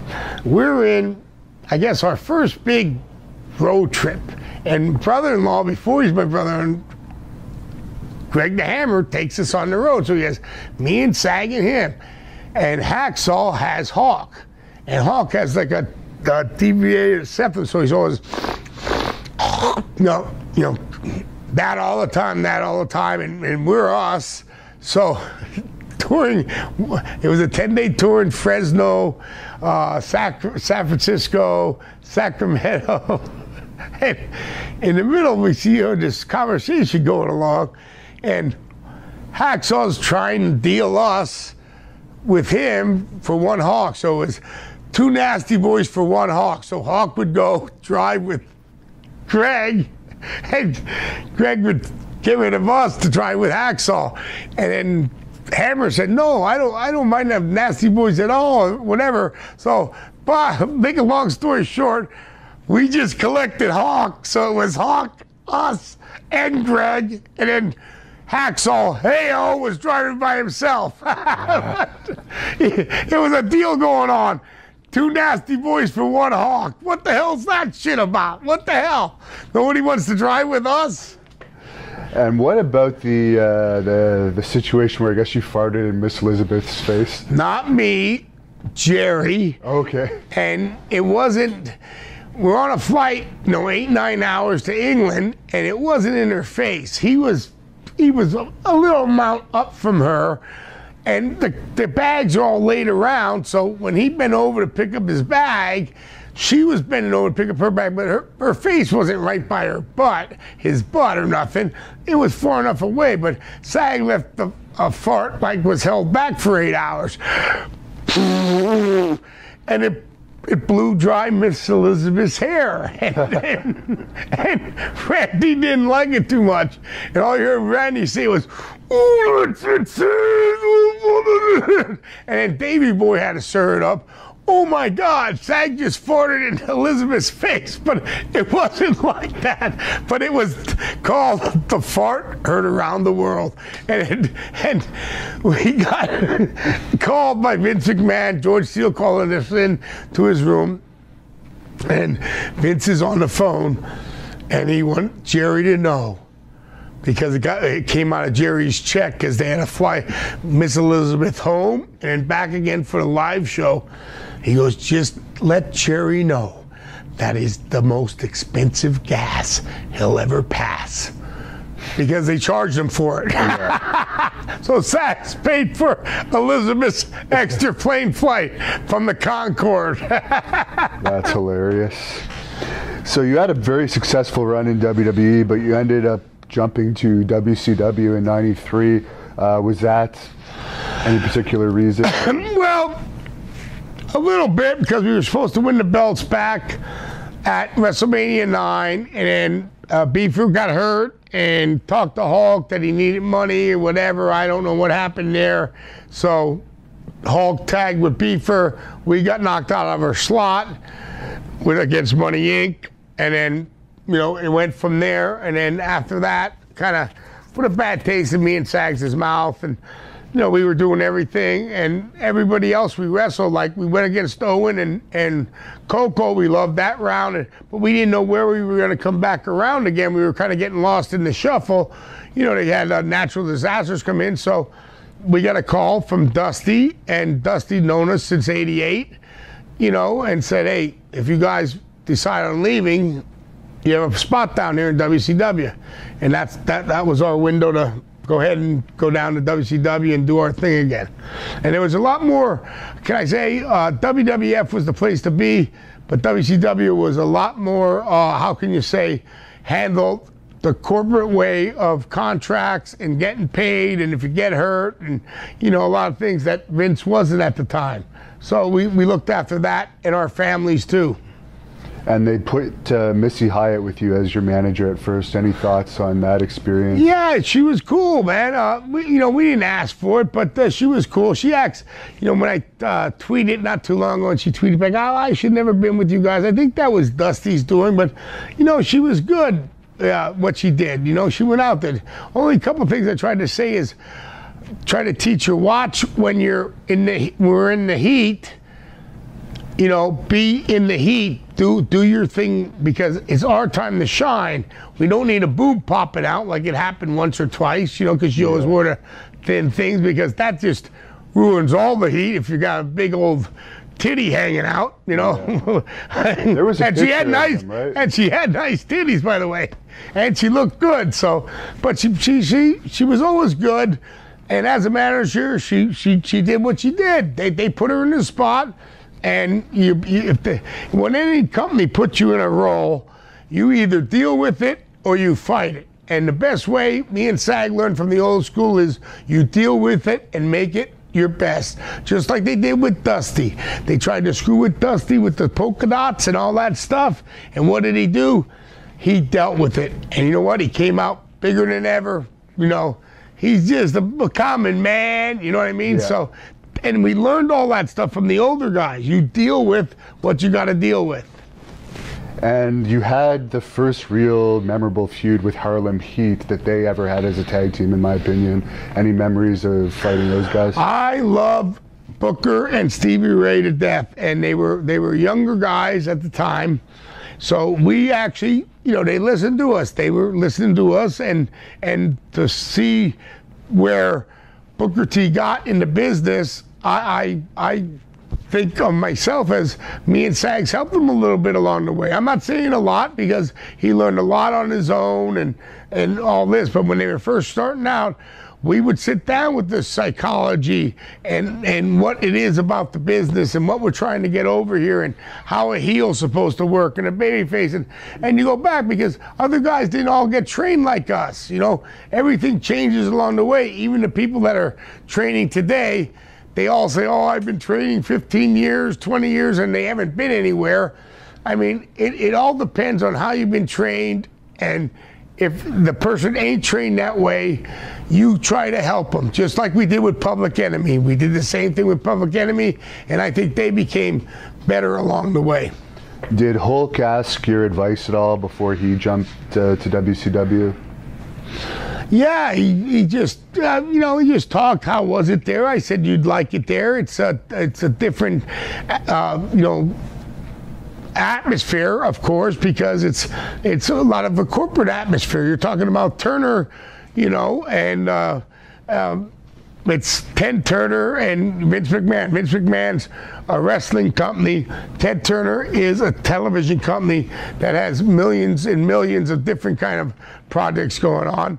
And, you know, and then from there, you know, I just told him what I thought, and he made his own decision all the way. I had no way in fact that I have anything dealing with him. You know, we have a little bulldog walking around here, if you hear that going on. He's almost like a little baby boy. Now, how did the backstage environment change in WCW from when you first got there to when Nitro really took off and it became a major company? It was good. I mean, it really was good. I mean, you know, everything was, you know, the same thing it was, and it was going, and then, you know, and then it changed a little bit when the NWO got there because things kind of changed. There was a total like changing of the guard of everything. So, you know, it was hard to handle, and then SAG got hurt after that, so I wasn't there much longer. What was that whole thing about? I've heard I heard Kevin Nash's version of it actually, but I haven't heard your guys' version of it. SAG got hit. I don't think Scott did it on purpose. SAG might have thought, you know, it was on purpose because I wasn't the one getting hit. So I don't know. You know, it was a issue where, you know, it was all done before cameras were even coming on, so he really didn't even have to get hit that hard. So when he got hit, it cracked a couple of his vertebrae in the back of his neck, and, you know, from then on, and SAG came back, and he was there with Kevin Sullivan and Kevin Nash and Scott were there, and they were laughing, but I don't think they were laughing about that. And then SAG took it because he had a big egg on. I mean, his neck, there was a big, goose egg, like a softball in the back of it. So SAG didn't know how to take it. Like, did they do that on purpose? So that kind of stirred it up. And then after that, everything was calmed down until they put us back on the road again, where we weren't even supposed to wrestle. So that situation was totally WCW's fault. But to Kevin and Scott, I mean, especially Scott, Scott's been friends of ours since way back in AWA. I mean, we were good friends. He was one of the guys with us and Marty and Sean and, you know, Kurt. So we were all a little crew ourselves. So, and Kevin, never had a beef with him in my life. So it's all good, man. I mean, things happen, and, you know, that's life. And one guy I want to ask you about, he's a popular subject on our channel, is Haku. Do you have any stories on Haku? Haku is one of the toughest son of a bitches you'll ever meet. Now he's a general manager of a car dealership. So if you don't buy a car, he will kill you. No. But no, really good guy. we got him all wound up, him and Barbarian out in Japan, and we got drunk, and Eddie Guerrero and Chris Benoit were with us, and they were real young kids. And Barbarian fell asleep. We were at the Korean barbecue with his hand on the grill. His hand was actually burning. We had to pick his hand off the grill, and Haku was just sleeping. So I went up, started putting his nose up like this, then smacking him in the face. Then we were smacking Barbarian, but they were out cold. We knew they weren't getting up. They drank enough shoe high and sake and all the stuff we were drinking. But Eddie Guerrero and Benoit couldn't realize that they might wake up any second. Their eyes were like this. I can't believe they're doing this to Barbarian Haku. So we told them, don't ever tell them that we did this to them, you know, and they never did. But, you know, funnier than hell. And then when we finally got him up, oh, John Barbarian, he got crazy. He was, you know, we finally got in the cabin of the hotel, but luckily no incidents happened. We got him back to the hotel. We all had a good time, and we all ate a lot, so it was all a good time. But Haku's a tough son of a bitch. There's a lot of them Samoans. I put them all up there, from Barbarian to Jimmy Snuka. I mean, you put them guys up there, they're going to kick some ass. And you ended up coming back to WCW after you guys got released, I guess, over that whole thing with Scott Hall. Yeah. How did you end up coming back? Was that Hulk? No, that was just me. Came up with a version, and I brought a good friend of mine, Willie Nelson, in and see if he wanted to do something. Have Willie Nelson come back. I said, "Oh, how about you?" I didn't know they were starting a hardcore division at the time, and they said they were going to throw me in on that. And you know, I ended up being a world champion in the hardcore division 4 times, and we kind of started that back in the day when it was street fight matches and this and that and the other. But I'll tell you honestly, and to all the fans, that really wiped my body out. Right now, I'm in pain all the time, man. I'm hurting. Fingers don't close. My need another knee replacement, my back and this. But there was that little 2-year stint there at the end with WCW, because they weren't getting us stuff from the hardware store that can, you know, we were getting stuff from old buildings that the trash cans were cast iron trash cans. I threw Fit Finley through a table and almost cut off his leg. The worst thing I ever saw in my life. He said, "Knobs, I'm hurt." His leg was hanging there like someone took a butcher axe. Was that axe. the junkyard match? No, not the junkyard match. It was a match in Tupelo, Minnesota, just a hardcore for the belt match, and we were grabbing stuff from the back of the buildings. These were old buildings. The trash cans weren't the ones you buy down at the Home Depot down here, where they're aluminum and tins. They were real stuff. So this one was made with Formica, the face of it, and when he went through it, the night before he didn't make it through. I think it was in Tupelo he didn't make it through. So he rushed so hard the next night, and it went like a shotgun blew through, and all I saw was like a round hole, it was shot from a cannon, and it cut him all up. And the one got his foot and almost cut his leg off. He had drop foot for a long time, but that is one of the most toughest son of a bitches ever in the world. I love him to death. He's a very good friend of mine, and didn't want no pain shots or nothing. He said, "Stitch me up, what you got to do," but it was horrible. If anyone would have saw the injury, it was that bad. And I got into it the next day with Bischoff, and Jimmy Hart grabbed me because we had to do something else. Because he said, "You're not going to blame this on WCW." I said, "Dude, you're not buying us the right stuff. We're out here every night. We're doing 280 days a year. Buy us the stuff that we've done to smash each other, where we're not killing each other every night. We're actually killing each other every night, you know, for the fans to do our thing." But, you know, it would save the company money in the end on medical bills. Yeah, well, exactly. And Eric had his thing to say, and I was just about to strangle him. And thank you, Jimmy Hart. That's our true manager, the hardest working man in show business. Jimmy Hart, Mouth of the South, I'll tell you. Do you have any stories about Tank Abbott from WCW? Tank Abbott's a good guy. Yeah, I have plenty of stories. He always loved us, and he was a true tough guy and could knock you out any time he wanted to. But really just a good guy. Maybe not used the right way, but it's hard to use them guys. You got to use them. There's very seldom Kurt Angles out there.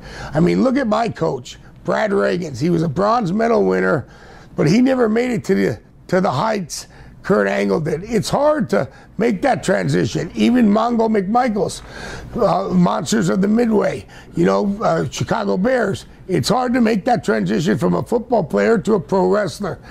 This is a very unique business. You got to have the talent, and you got to know what you're doing. How did you get along with Vince Russo? I didn't. All right. No, I didn't. I see him now. I'm nice to him, but no. To me, he kind of rode a gravy train that maybe he shouldn't have been on. But it is what it is. Whether they say they gave all the answers back in the day when they were with the WWE or WWF, they didn't. There were only a couple people that had the main control of what was going down, and that was definitely number one, Vince McMahon.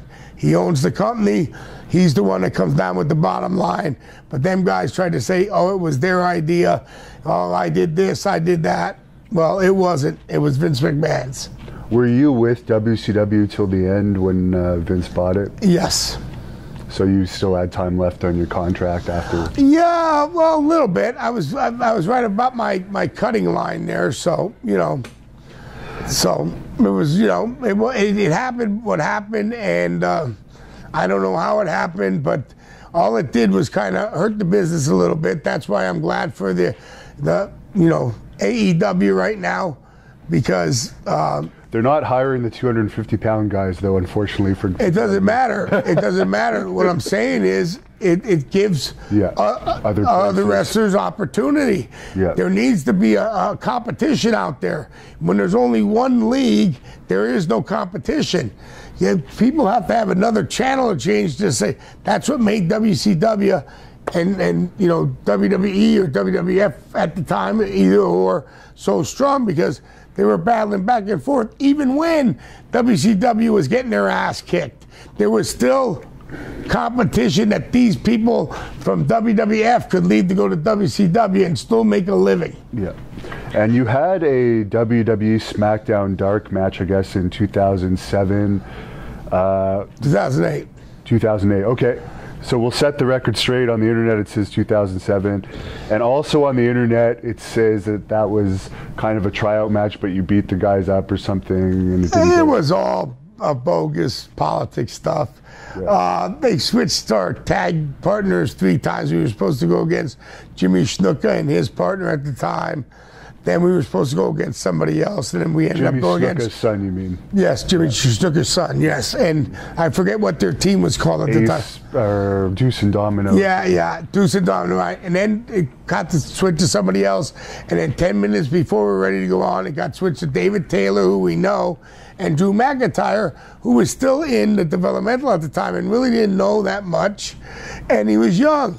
Now he's doing great, and he's a good friend of mine. I, met him when I was doing Hogan Knows Best. He came to see us. We were in Panama City with the midgets, and I was doing the MCW show. It's called Micro Championship Wrestling with Hulk Hogan, and we had a good time. And I'm glad he's doing good now, but he was too young at the time. So they tried to switch. They said we couldn't say, cheer to the fans. We had to get in and out, and we took too long. That was all BS, dude. We went and did our match. The match wasn't bad at all. They were cheering nasty. And I just think sometimes it comes down to politics, but we didn't do nothing wrong in that match. I know a lot of things were said, but that's not true. So, let everybody say things, I do remember reading you got one of the biggest pops of the night, if not the biggest that night. Yes, we did. And they were chanting nasty. And there were a lot of fans around the ring. So what are we supposed to do? Go right to the ring. That's what they were telling us. Go right to the ring. What are you talking about? We're in our hometown. People are cheering us. You got to go around and say hello to the fans, and still get the match in. And the match was supposed to be just a kind of a squash match anyway. It was supposed to be something big. And Drew was just, like I told you, just getting out of the developmental. He was still in the developmental. And David Taylor. And David was a producer at the time. And he was no to this, no to that. He didn't want to do nothing wrong. So he would get heat backstage that you should have known better. So that's the way it is. Who got the pit stop in that one? Huh? Who got the pit stop in that match? I don't even remember. I mean, it should have been David Taylor. We helped him out when he came over in WCW. Then he didn't return the favor. He's not like Lord Regal. Lord Regal's a good stand-up guy. He is good friends of ours and a good stand-up guy. Taylor is funny, though. On the few times I've met him, he's a pretty funny guy, but I never... We'll ask him about that next time. Why did he screw the Nasty Boys? I will. I don't know if that would be worth paying for a shoot interview with him. Nah, really? No offense. What are they paying for him? 20 cents right now? Anyway, to tell you the truth, if you want to know my real heartfelt feeling, why the hell did we even have a tryout match? There was no reason for a tryout match. We were there, we were in shape, we were wrestling at the developmental center every day against the young kids for, I don't know, almost 2 months straight, and we were ready to go, you know? So I didn't understand that either. And shortly after that, I guess you had your last national run in TNA. Yeah, that was kind of weird too. I mean, we were told we were only going to be brought in March. I had just hurt my knee in December doing something. I don't know where we were overseas, and they brought us in because I guess they needed some people when they first started it in January against the live show. And then we went right with, you know, which everybody wanted to see was against the Dudley Boys, yeah. You know. And then we trashed each other, and then it came down when we were going to have a match. Bubba Ray didn't want to have a hardcore match, and I didn't understand that either. And he had more pull than we did at the time, but everybody wanted to see tables and chairs against the Nasty Boys gimmick. So, hey, I have no regrets. It is what it is. But you know, I thought we were coming in March. They brought us right in. I would have gotten better shape. I was way too fat. Not in shape, I'll admit it, but you know, you go with the flow. So, what were your interactions like with Dixie Carter at that time? We never really had no interactions with her. I mean, you know, and tell you the truth, SAG says it the best. We're the only team that was ever fired that was never really hired. We never really signed a contract. Oh, really? No. We were the only ones that got fired with no actual real contract. We got paid every time we worked, and that was it, you know. And everyone remembers you, even non-wrestling fans, from your Hogan Knows Best appearances. Do you want to talk about those? Yeah, Hogan Knows Best was actually one of the greatest times of my life. Hulk asked me to do it at the time I was injured. I just got knee surgery, I had a knee replacement, so I was off the shelf. I didn't know if I was going to wrestle again, and he asked me if I'd come in and just do this reality show, and I really didn't know what it was about. But as we went along and did the, you know, episode after episode, I kind of caught on to what we're doing, and it was just me being me, and a lot of fans out there didn't really know, and they always saw me as a nasty boy going down Nasty Boulevard with a nasty out your arm, and then they saw the other side of me, which is a funnier guy and like to live life to the fullest, and you know, I really thank him. I can't thank him enough for actually, you know, having me on the show and then actually becoming part of the show.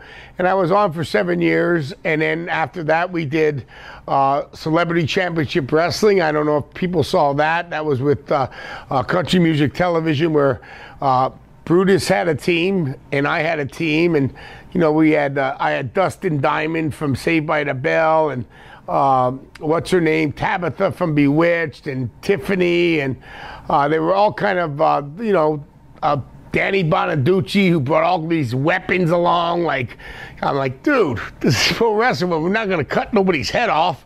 But then I was in, you know, his other reality show, which is called Hulk Hogan's Micro Championship Wrestling, where I'll give a shout out to my good friend. He passed away this last year, Johnny Green. He built he put his heart and soul into the midget wrestling concept, and it did very well. And he passed away this last year, and all the power to him. I'm going to try with my company, thelegendsofwrestling.com. If you go to thelegendsofwrestling.com, you'll see my other company. I'm going to try to get that Micro Championship Wrestling started back up again. But he was a true friend and a true hero, and stuck in a Winnebago with 10. They wanted to be called midgets. I called them little people. They said no, they wanted to be called midgets. But for about 2 months, I dreamt of midgets in my sleep for about 2 years. Hulkster, I'll never forgive you. But anyway, what's the next story? We had a fan asking, Dynamite Kid, I guess, wrote in his book that you guys sold for him their first tour of Japan. Any memories of that? I, don't think we did.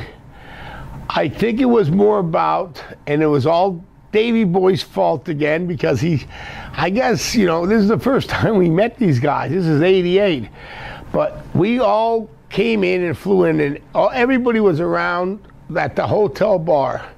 And a big tab was rung up, and Davey Boy grabbed us, let's go out to the club, let's go out to the club, let's go out to the club. And we went out to the club, and we didn't pay our tab.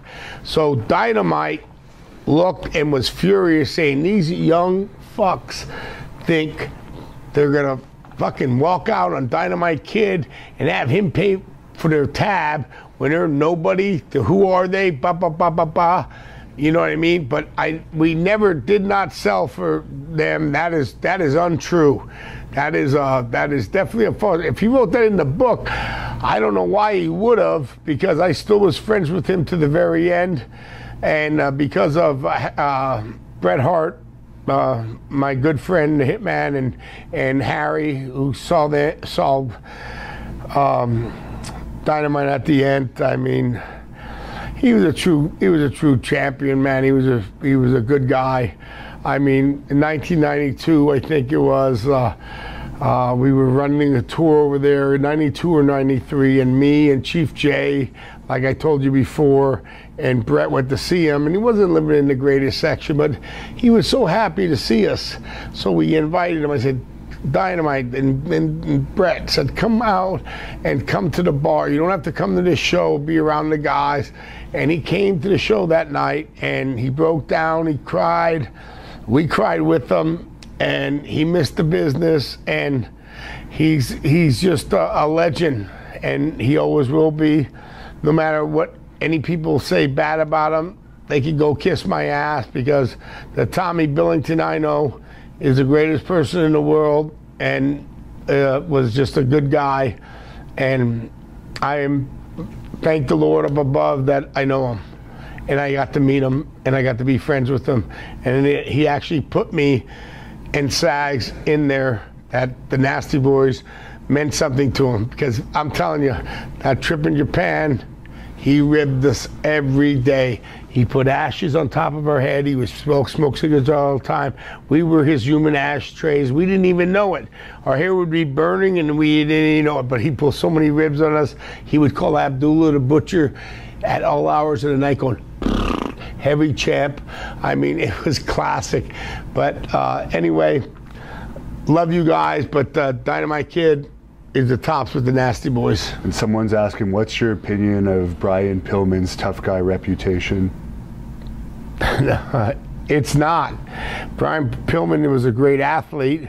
He wasn't a great fighter. I mean, if you could have saw him and Tom Zink fight, it was like two broads fighting on a Sunday night, you know. But I'm not cutting him down. So I don't want his son getting mad at me. Brian is a true professional, and actually, anyone that did what he did play for the Cincinnati Bengals. You know how hard that is to get in the NFL, and then he was a superstar in pro wrestling. He had the talent. He was a great person, and he was a great friend. He stayed at my house on different occasions back in the 90s. And I met his son just recently, and he's a spinning image of him. And nobody can replace Brian Pillman either. He is he's a guy that was brought up in the right way. Up in the Calgary section of, you get brought up by Stu Hart, you're going to get brought up the right way. And so no ill wills ever. But fighting-wise, no, not as big, okay? I saw him and Tom Zink in a fight, and it's nothing to be bragged about. It's not like Tyson in the ring. But anyway, thank you for that question or answer. Someone's asking if it's true that you punked Matt Damon at a bar in Boston. No, we didn't punk. It was actually that's Stevie Ray talking. Actually, that was in a bar in Knoxville, Tennessee. He was doing the Rainmaker, I think it was, with Danny DeVito, and he was the guest lawyer, and he ran into us, and then he wanted to go out, but what Stevie says out in his things that he said about it was he wanted to go out with us that night, and he says, and Stevie Ray totally told him, do not go out with these guys because you'll wake up and you won't be the same. You'll probably have no eyebrow in it, because he was a nobody back then. He wasn't the big he wasn't the star he was at that time, and but we were having fun with them, and we were already drinking, we were having a good time. And what was that, in Knoxville? And I think the movie was The Rainmaker, but he was a really good guy. But Stevie Ray did caution him, do not go out with us, and he didn't go out with us that night, so he didn't wake up the next day on set with no eyebrows and half a head of hair like what's his name did. He was called Beetlejuice, Al Barr, and Eddie Guerrero got mad at that in Japan. Oh man, there was fires flying.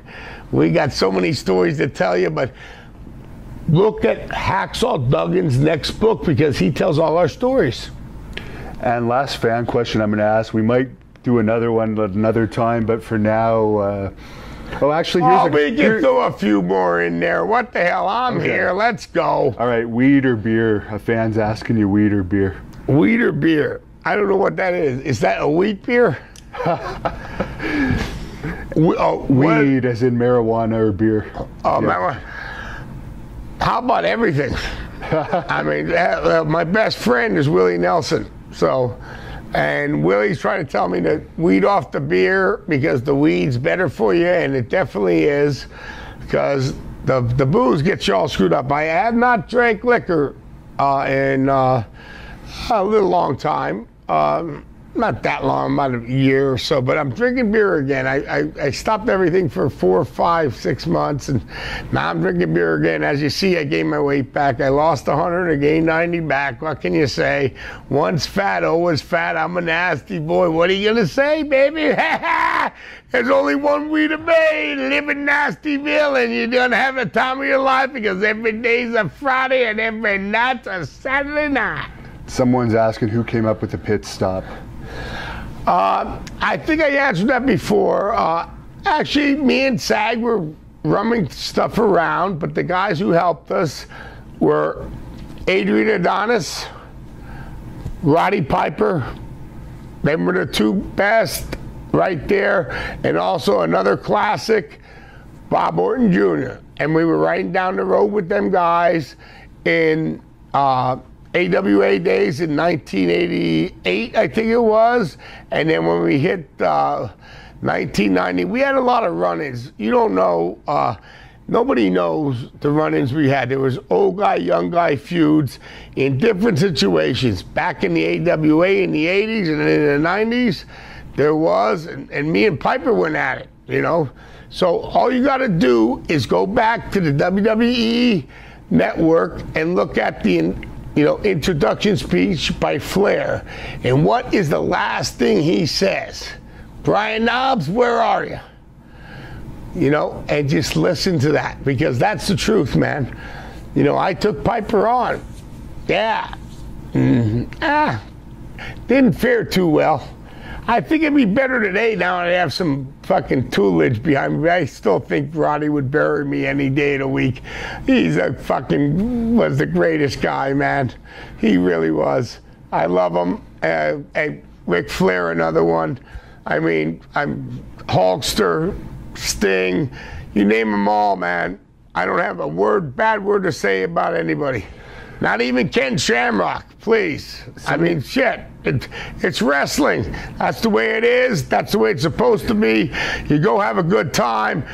Sometimes it gets a little too crazy, sometimes too wild, and after that, oh my God, everybody in social media tries to make a big thing about it, but you ain't living this game. We are. All you guys that think from the back seats watching every day Raws and SmackDowns, I'm just gonna tell you, you think you know it, and oh, they should do this and that. You ain't living what they're doing, okay? And they're doing so much you don't even really realize it. It's a batter on your body, but we like doing it just to, show you guys a good time, and it makes us feel good too, because that's why I got into business in the first place. But anyway, thank you guys for having me. I really appreciate it. Hannibal, he was all nervous when he came in here. He's lucky his head's not in the dryer over here. You don't even know where we have him at a meat packing plant, like Rocky used to hit the meat, so he might be hanging there like Goodfellas. So you never know. I got to ask this one last fan question because they've asked it 4 times now. A story about Terry Funk beating up fans. Is that true or not in Japan? Terry Funk beating up SAGs? Fans. That you were apparently there in Japan. Do you have any recollection of that? Listen, Terry Funk beating up fans, Stan Hansen beating up fans, Tiger Jack beating up fans, Abdullah the Butcher beating up fans. Hey, Terry Gordy, God bless his soul, beating up fans. When they got off the bus, they were kicking the shit out of everybody. And you know what? This is one of the most incredible things I ever saw in my life. I got into business in '85. So in 1988, we finally got our really big shot from Dory Funk Jr., thank the Lord. Dory Funk, he's still out there wrestling, great guy. He got us booked on the Baba tour. That was the old Japan, and it was a tag team tournament with the Bulldogs and everything. So that night we went out, and here we are, and we're me and Sag and Terry Gordy, and I think British Bulldog, Davey Boy Smith. There were a couple other guys on there, and the whole elevator was filled. It was filled with customers going up to this club, I guess. And Terry Gordy just grabbed them by the head and the hair and went, "Nope, get out of here!" Boop, boop. He cleared that elevator out. My eyes were open going, "You can do that over here? Are you kidding me?" That was before you could sue over in Japan. Now you can't do that no more. So anybody that's listening, you can't do that no more. But back in the day, you could.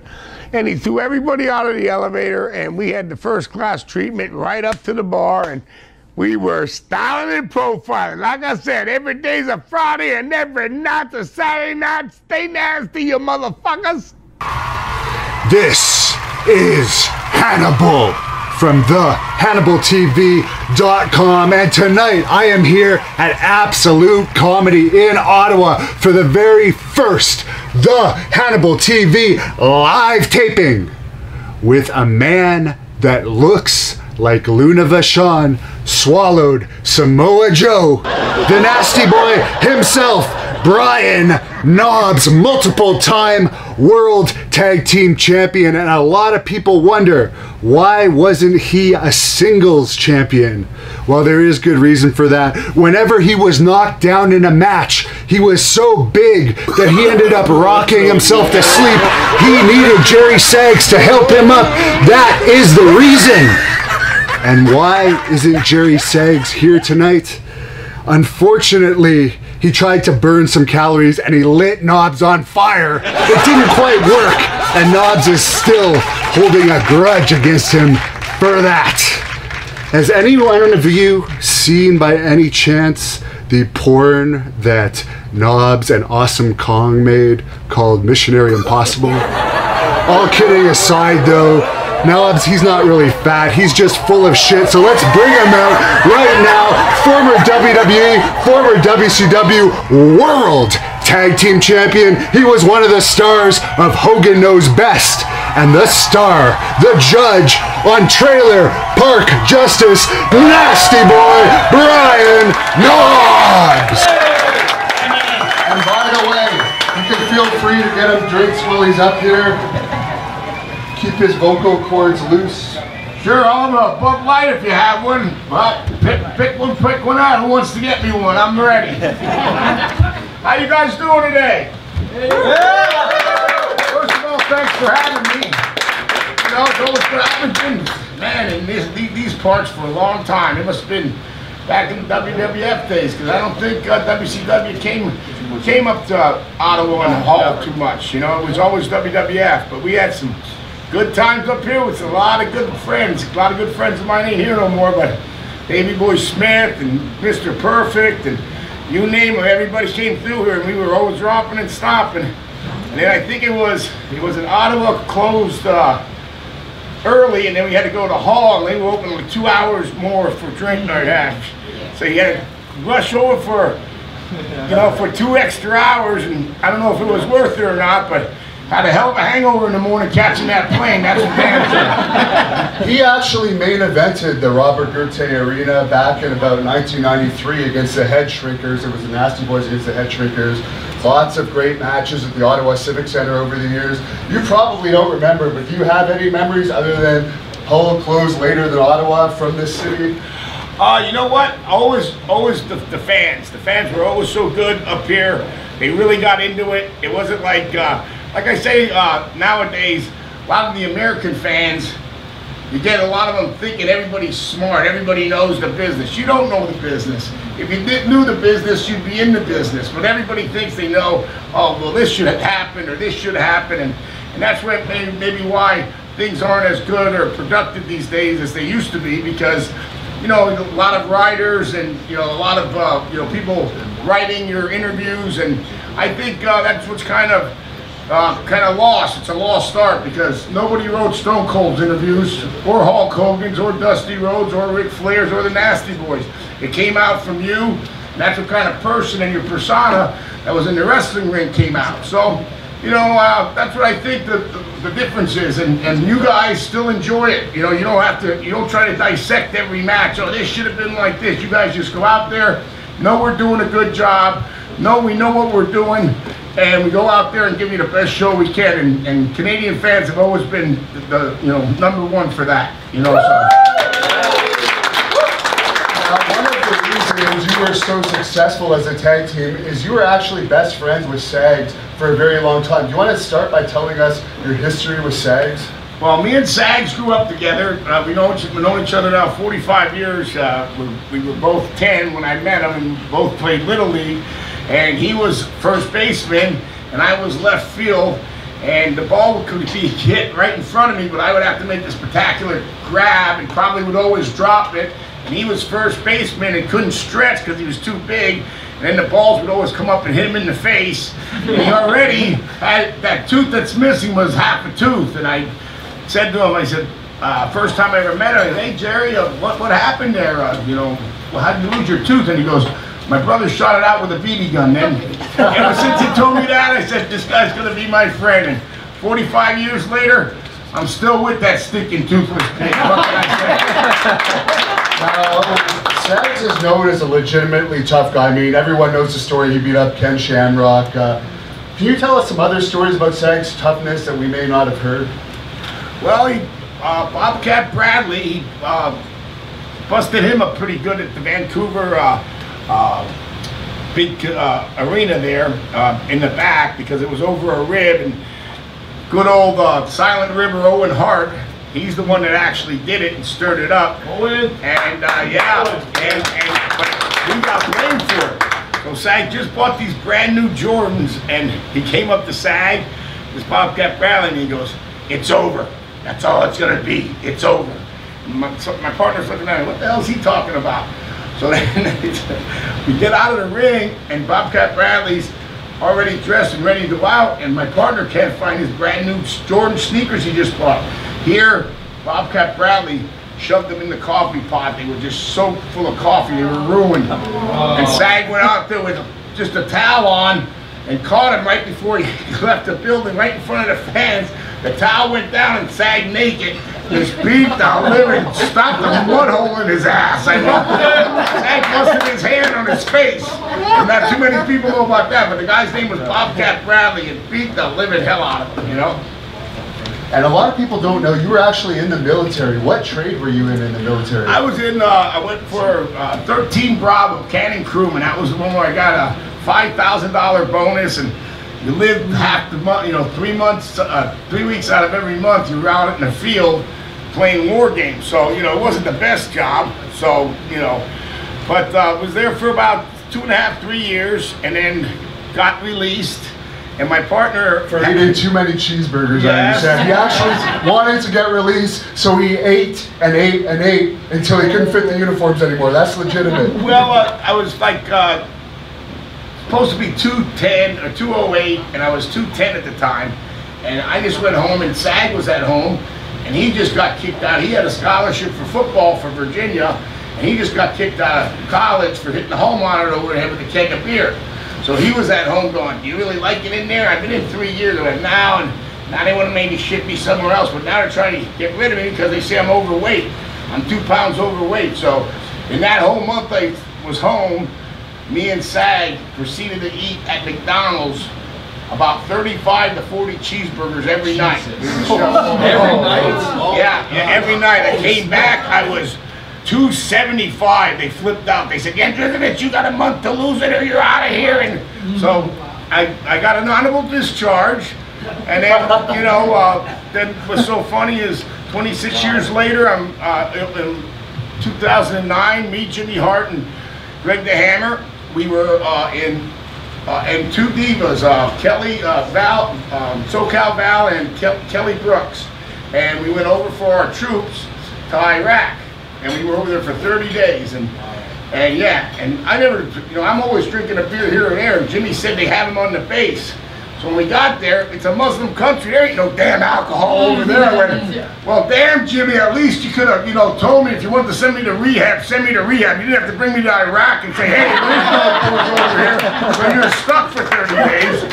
But it was a really good experience, and when I was in Mosul, this black gentleman kept yapping her and yapping, and he reminded me of Lawrence Taylor, so I finally said something to him, and then I was sitting with the troops, and he goes, why don't you come over and sit with my people? And they were civilians, and I said, well, I'm here for the troops, and he said, well, I used to be a soldier. I was a soldier back in the day, Bob, and then it just clicked, and I said, is your last name Barry? And he said, how do you know that? I said, Sergeant Barry, it was my battery commander from back when I was in Fort Hood, Texas. Yeah, and he never could pronounce my name. He always could call me Ski. My real last name's Yandrovich. You know, now you know why I switched it to knobs. I used to chew on doorknobs when I was small and play with knobs, and my uncle gave me the nickname Knobs, you know, so anyway, he went that night when I was signing autographs for the troops, and he stood next to me the whole time, and he was like he was back drill sergeant again. This is my soldier, I trained him, he's a professional wrestler now. It was so great, but 26 years later I ran into my battery commander in Mosul, Iraq. You know, so I thought that was pretty cool. And then to go back to the story I was just telling you before, I went up, and my first time at ESPN, AWA Wrestling, and me and Sam were both single wrestlers, and Ray Cooper Steven said, what's your name, kid? I said, Brian Yandrovich, sir. And he went, what? I said, Brian Yandrovich, sir. He goes, well, you're going to have to change that shit. And I went, Brian Knobs? He goes, that'll work, get out there. So that's how Brian Knobs got, the name got made. I used my nickname and my first name put together, you know? What was Ray the Crippler Stevens' drinking song? You must know it. He used to sing a drinking song whenever he would drink. Oh, I don't know. I remember Master Saito's was San Francisco. I left my heart in San Francisco, so he might have been, they used to do that a lot, and Pat Patterson was a big karaoke guy too. Likes to get still likes getting on that karaoke. Still thinks he's a good singer too. What's up with the rumor? Let's get into this now. This is a little early, but what's up with the rumors on Pat Patterson? There's all these rumors about him and Steve Lombardi and him and Jim Powers and all sorts of stuff. Did you ever notice? I know you might not be his taste, but did you ever see anything like that when you were back there? Well, we won the belts, didn't we? No, not really. Pat was always really nice, and you heard things. So, to each their own. Who cares? You know what I mean? As long as everybody gets along, who cares? Who cares if this person's this or this? What color they are, what nationality, what they want to be, if they want to even be a transgender. Who cares? As long as they have respect for one another, and just show respect to people when you're out there. That's the way you should live life. I mean, don't too much bullshit going on these days. True or false? Did anything happen between Patterson and Steve Lombardi, in your opinion? Well, I don't know, but they shared a king-size bed together one time. That's all I know.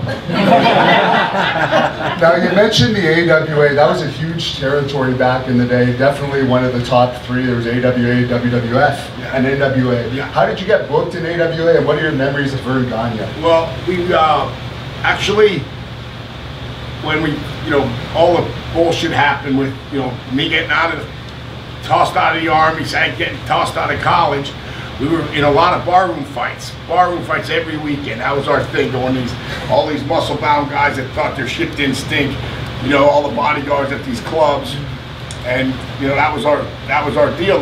We're going to take you out. We're coming in to take you out, boys.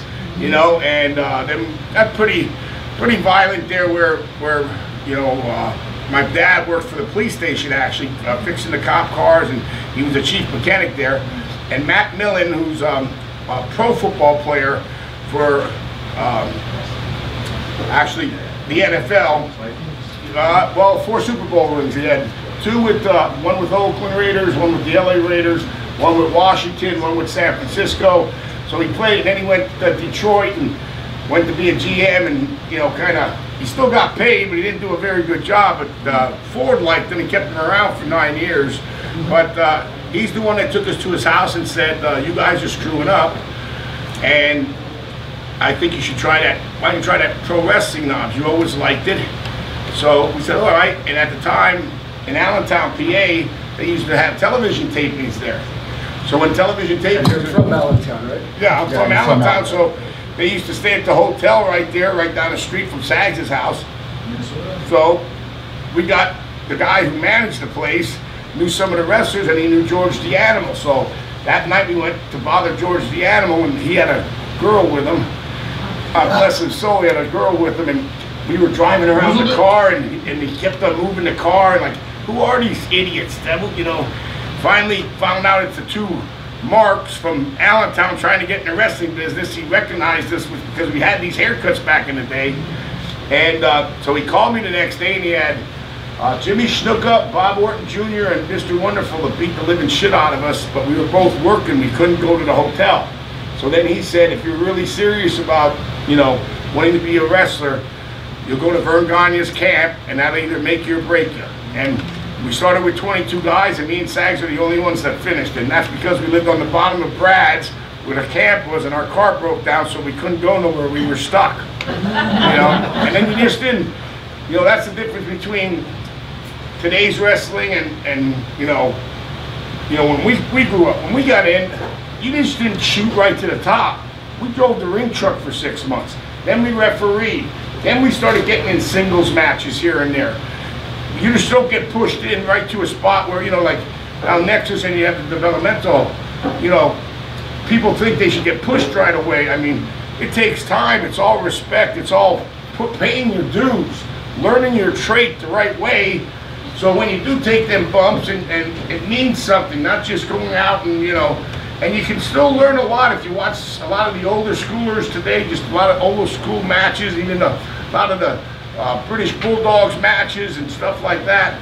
You'll see some amazing, incredibly amazing stuff. I mean, it's the Steiners, another great tag team, Road Warriors, Hart Foundation. I mean, I could just, you know, name them. They could just, you know, and we had a chance to work against mostly everybody there.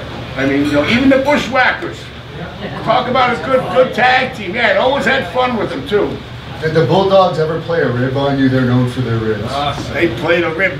We were their human ashtrays for a whole month in there. We sat in front of them, and Dynamite would put his cigarette ashes in our head. It would burn our head every once in a while, but we didn't know it till the next day. We go, what the hell? And you go, that fucking Dynamite must be putting his ashes out. He was using Sag's flat tops as ashtray lids, you know. So, but he took a liking to us, and to this day, you know, even at the end there, he always asked about us, and through Brett and Harry Smith, who went to see him at the end. And it was really terrible because he lost a lot of weight and everything, but he was a generally great guy. He really was a really good super guy, and that loved the business and did almost everything for the business. And you know, and that's how you wind up when you do that crazy stuff, because he was doing that crazy stuff before any of that, nobody else was. And he was Tiger Mask back in the day. Watch some of the stuff he was doing. I mean, you know, Eddie Guerrero copied a lot of it. Chris Benoit copied a lot of it. I mean, you know, so, you know, if you just go back, you know, even all the way back, you're going, you know, you just think about, they had that documentary on Andre. Nobody understands, like today, there are places that got things for big guys. But when he was doing it in Japan and flying, there were no big seats or nothing like that. He had to be crunched in, and at that time he was about 7'6", you know, almost 600-700 pounds, and you know, couldn't go really to the bathroom right in Japan, and everything was small, but he was going all over the world, selling out all the stadiums, you know, back when they were doing back then. So it wasn't like back in, you know, when Andre was wrestling, they weren't having good houses, they were selling out stadiums all over the world. I mean, you know, like Ric Flair. Who the hell wrestles an hour a night for, I don't know how many years in a row he did that, you know, like 20 years. That's unbelievably unheard of, to go to different territories and wrestle the Harley races and the Dusty Roses and, you know, Nick Bockwinkel's, and he used to go to all the different territories, and every night he would put in an hour. Every night it was an hour of wrestling, and that's hard to do. It really is. That reminds me, you mentioned to me that Sags was banned from Ric Flair's recent birthday party. You were there, but why was Sags banned? He wasn't banned. I was just joking with him because we were ribbing Rick, and then, you know, he was ribbing Rick. So I told Sag later on that he was banned, but he really wasn't. But Sag was going, why did I get banned? I didn't do anything. I said, that's because you were acting like an asshole like you always do. You know, if you can't rib your partner, who can you rib, right? Now, I love the story where you guys caused a ruckus with Ric Flair at the bar, and he ended up getting thrown out. But is there any other stories about Ric Flair at the clubs that people might not know about? When we were in England, there was a thing started with always the old guys, young guys, and then Piper was his guy, and Piper picked me to party with. So, you know, don't do that. That was, you know, God bless Roddy, he's not here no more, but that wasn't a challenge I would take on again, because that son of a bitch, he definitely. There's a reason why he's not here anymore.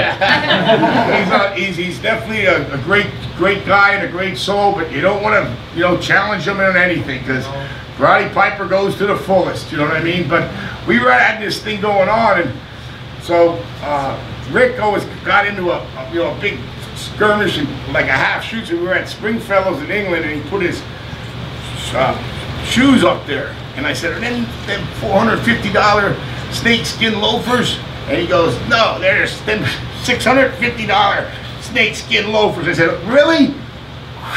And I just threw him across the bar, and the bar was full. I don't know if he ever got him back. Then he got Animal on my ass because I did that. Then Animal wanted to kill me. But there was like a veterans, like an old guy, young guy thing going on there at the time. And I don't even know how it got started. Ric Flair was old back then? Yeah. But Shawn was the one that started it all. Shawn Michaels, you know, he was known to have his hands in a lot of stuff. Always, you know, him and Marty used to, oh yeah, with us, then you know, we were brought up with all them guys, you know. Well, there's something you wanted to say about Marty Jannetty before we get off topic. Marty Jannetty did a shoot interview with me recently, and he said that Knobs urinated on Elvis's grave. He's a bullshitter. Well, first of all, Marty's ankle was so fucked up he couldn't even, excuse my language, but he couldn't even make it over the wall. He couldn't. We couldn't even lift him over the wall, and it was hard getting over that wall. I mean, it's all jagged at the top. So I jumped over first, and then I told Sag and Sean that I used to be in the Army. I got the words, and don't worry, I'll get that. So all you heard was like a tank going through leaves. You could hear me a mile away, and they had guards all over the place. And when I got to the tree, I went, "Hoo-dee-hoo, hoo-dee-hoo," and Sag and they were looking at each other, and on top of Elvis as well, going, "Really? They really think that there's an owl hanging out at Elvis's place somewhere going hootie-hoo in the middle of the morning?" You know? So we made it up there. Marty never made it in, but we made it all the way up to the grave, and we all had a beer at his grave, which was great. And then all of a sudden the security found us and said, "They're over here." So Sag went over the fence, Marty went over the fence, and I was so out of breath to get up there, I couldn't make it over the fence. I crashed through the barn fence in the back. So then I couldn't pull myself back over the wall, so I had to bury myself in leaves up to my neck, and I stayed in there for about an hour to let everything calm down.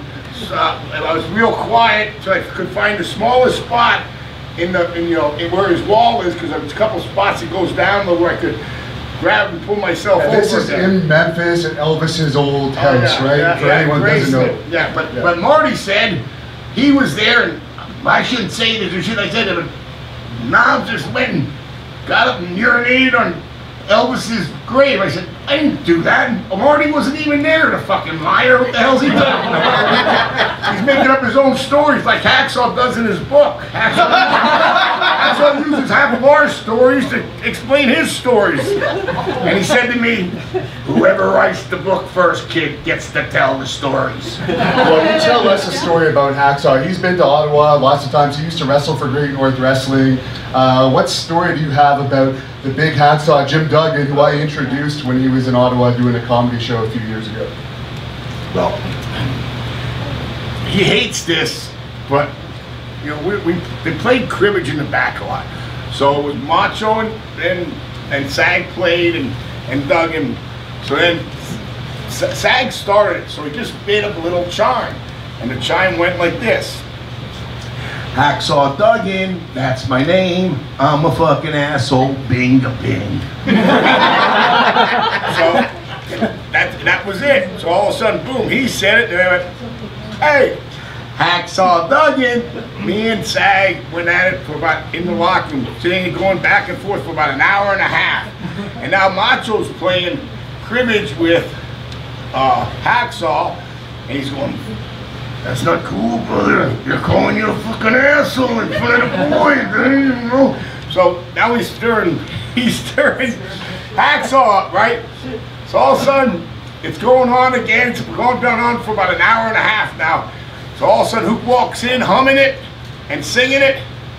Marcus Bagwell. Oh. Duggan jumped up, he said, "Not from you, Bagwell. I'll take it from these jackasses, but I'm not taking it from you." Bagwell's eyes sunk back in his head, and he ran out of the locker room full blast. So then on the way home, you know, we're driving with Jim. We're going back to Charleston, and he's in the he's driving. I'm in the passenger side, and Sag's in the back.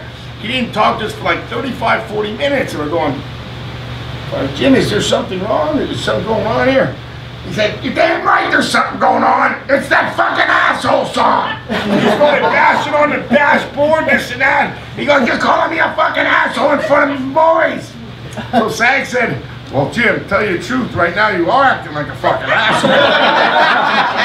So, but, you know, he got over it, you know, but now we bring the song up all the time, and so the song is a notable song amongst the wrestler. Now you guys know it. You know? Exactly. Well, yeah, I think he's coming here in a few weeks, so now you guys definitely know it. And so you can sing it for him. Give You mentioned Asshole Marcus. Duggan, that's my name. I'm a fucking asshole. Bingo bing. You brought up Marcus Bagwell, who's also known as Buff Bagwell. He is one of the biggest heat seekers ever in professional wrestling. What was it about Marcus that everyone hated? I like Marcus. He just was the kind of guy that always wanted to, do good.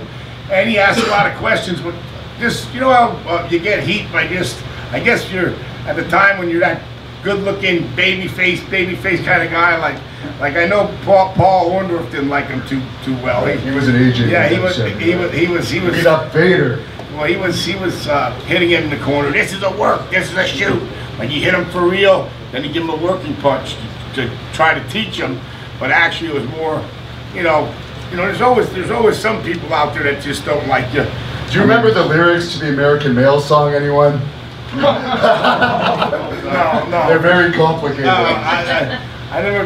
Is that who? It's just American Males. Well, that wasn't with him. With Too Cold, was it? No. Too Cold hates Bagwell though. There's legit heat there. Really? Too Cold actually wants to beat him up. Really? Yeah. Too Cold is a good friend of mine. He wrestles for Great North Wrestling. Yeah, we wrestle them guys. They're Too Cold's a good dude. Yeah, he's a good guy. All these guys get wound tight, wound tight when they're getting older. It's like, really? I mean, even about just the same old stuff about the Shamrock. That happened in 1989. Let's hear about the Shamrock. Everyone wants to know about the Shamrock, don't you?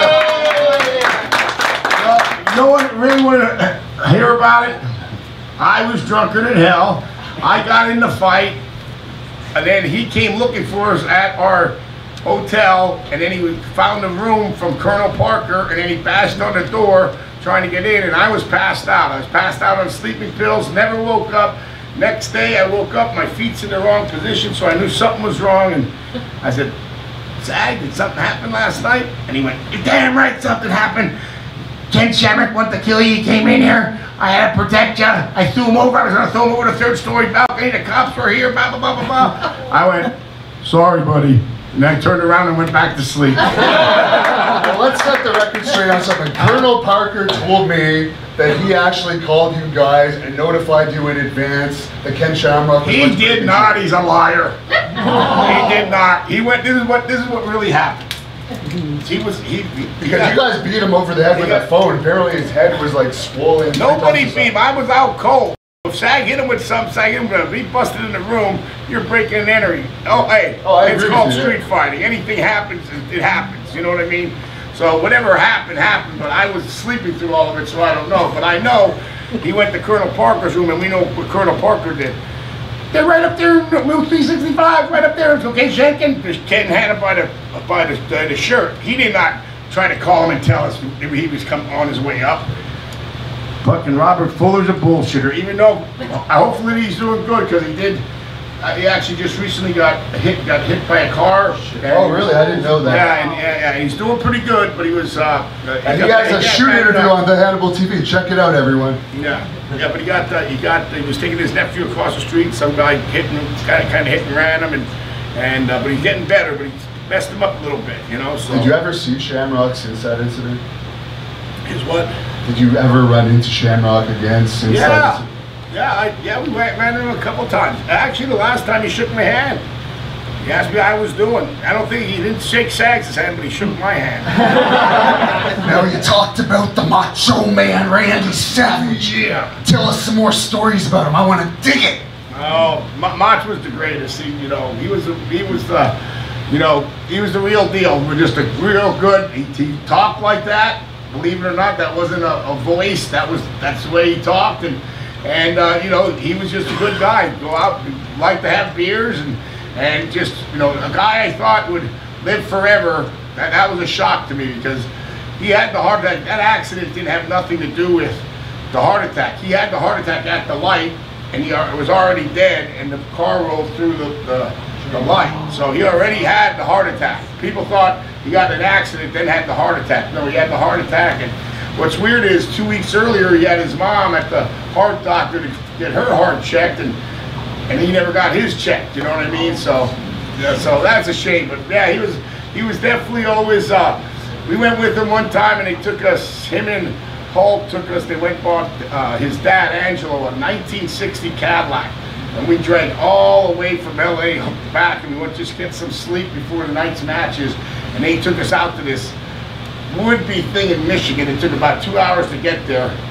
And oh my God, that was the worst.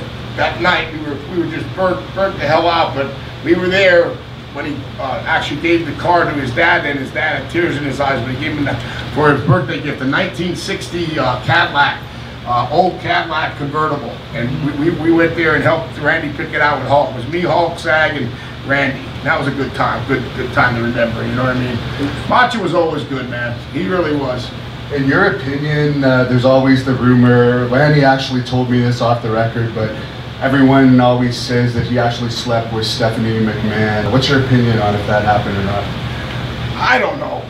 You hear different rumors, but it's all rumors. Who knows if it happened or not? I mean, I don't know. I would never. Yeah, that's something I don't even think about. Because I know Macho, and that doesn't seem right. That Macho would, if she was older, maybe. I thought she might have been in her 20s, but I don't know. I remember her when she was just a little girl, just like Shane. You traveled with Shane, right? Yeah, well, Shane used to room with me and Sag. So his dad said one day, and I called him up and said, I'm staying with the Nasty Boys tonight again. And he said, oh, yeah, okay. All right, Dad. Oh, all right. Well, okay, I'll be home in about an hour. And all of a sudden he hung up the phone and says, Dad won't let me stay with you guys no more. I don't know what we did, but I guess we were just bad influences or something. What was Shane like in those days? Because now he's a big star. He's one of the people they go to if they want ratings. They'll put a match of Shane's a good guy. He really is. He's a good person. He's a really nice guy. He's not. I'm not pretty sure he's not in as much as Stephanie is. He told me he's still doing this thing, but he's not like he was in before. So it's still like Triple H and Stephanie. You saw him at Flair's birthday, right? Yeah. He texted a picture of you guys to Vince. Yeah. And Vince said, don't worry, Dad, Nasty Boy's got my back. And he texted right back in 3 seconds. I told you to stay away from them guys. After 20, 30 years, what the hell, Vince? Jeez.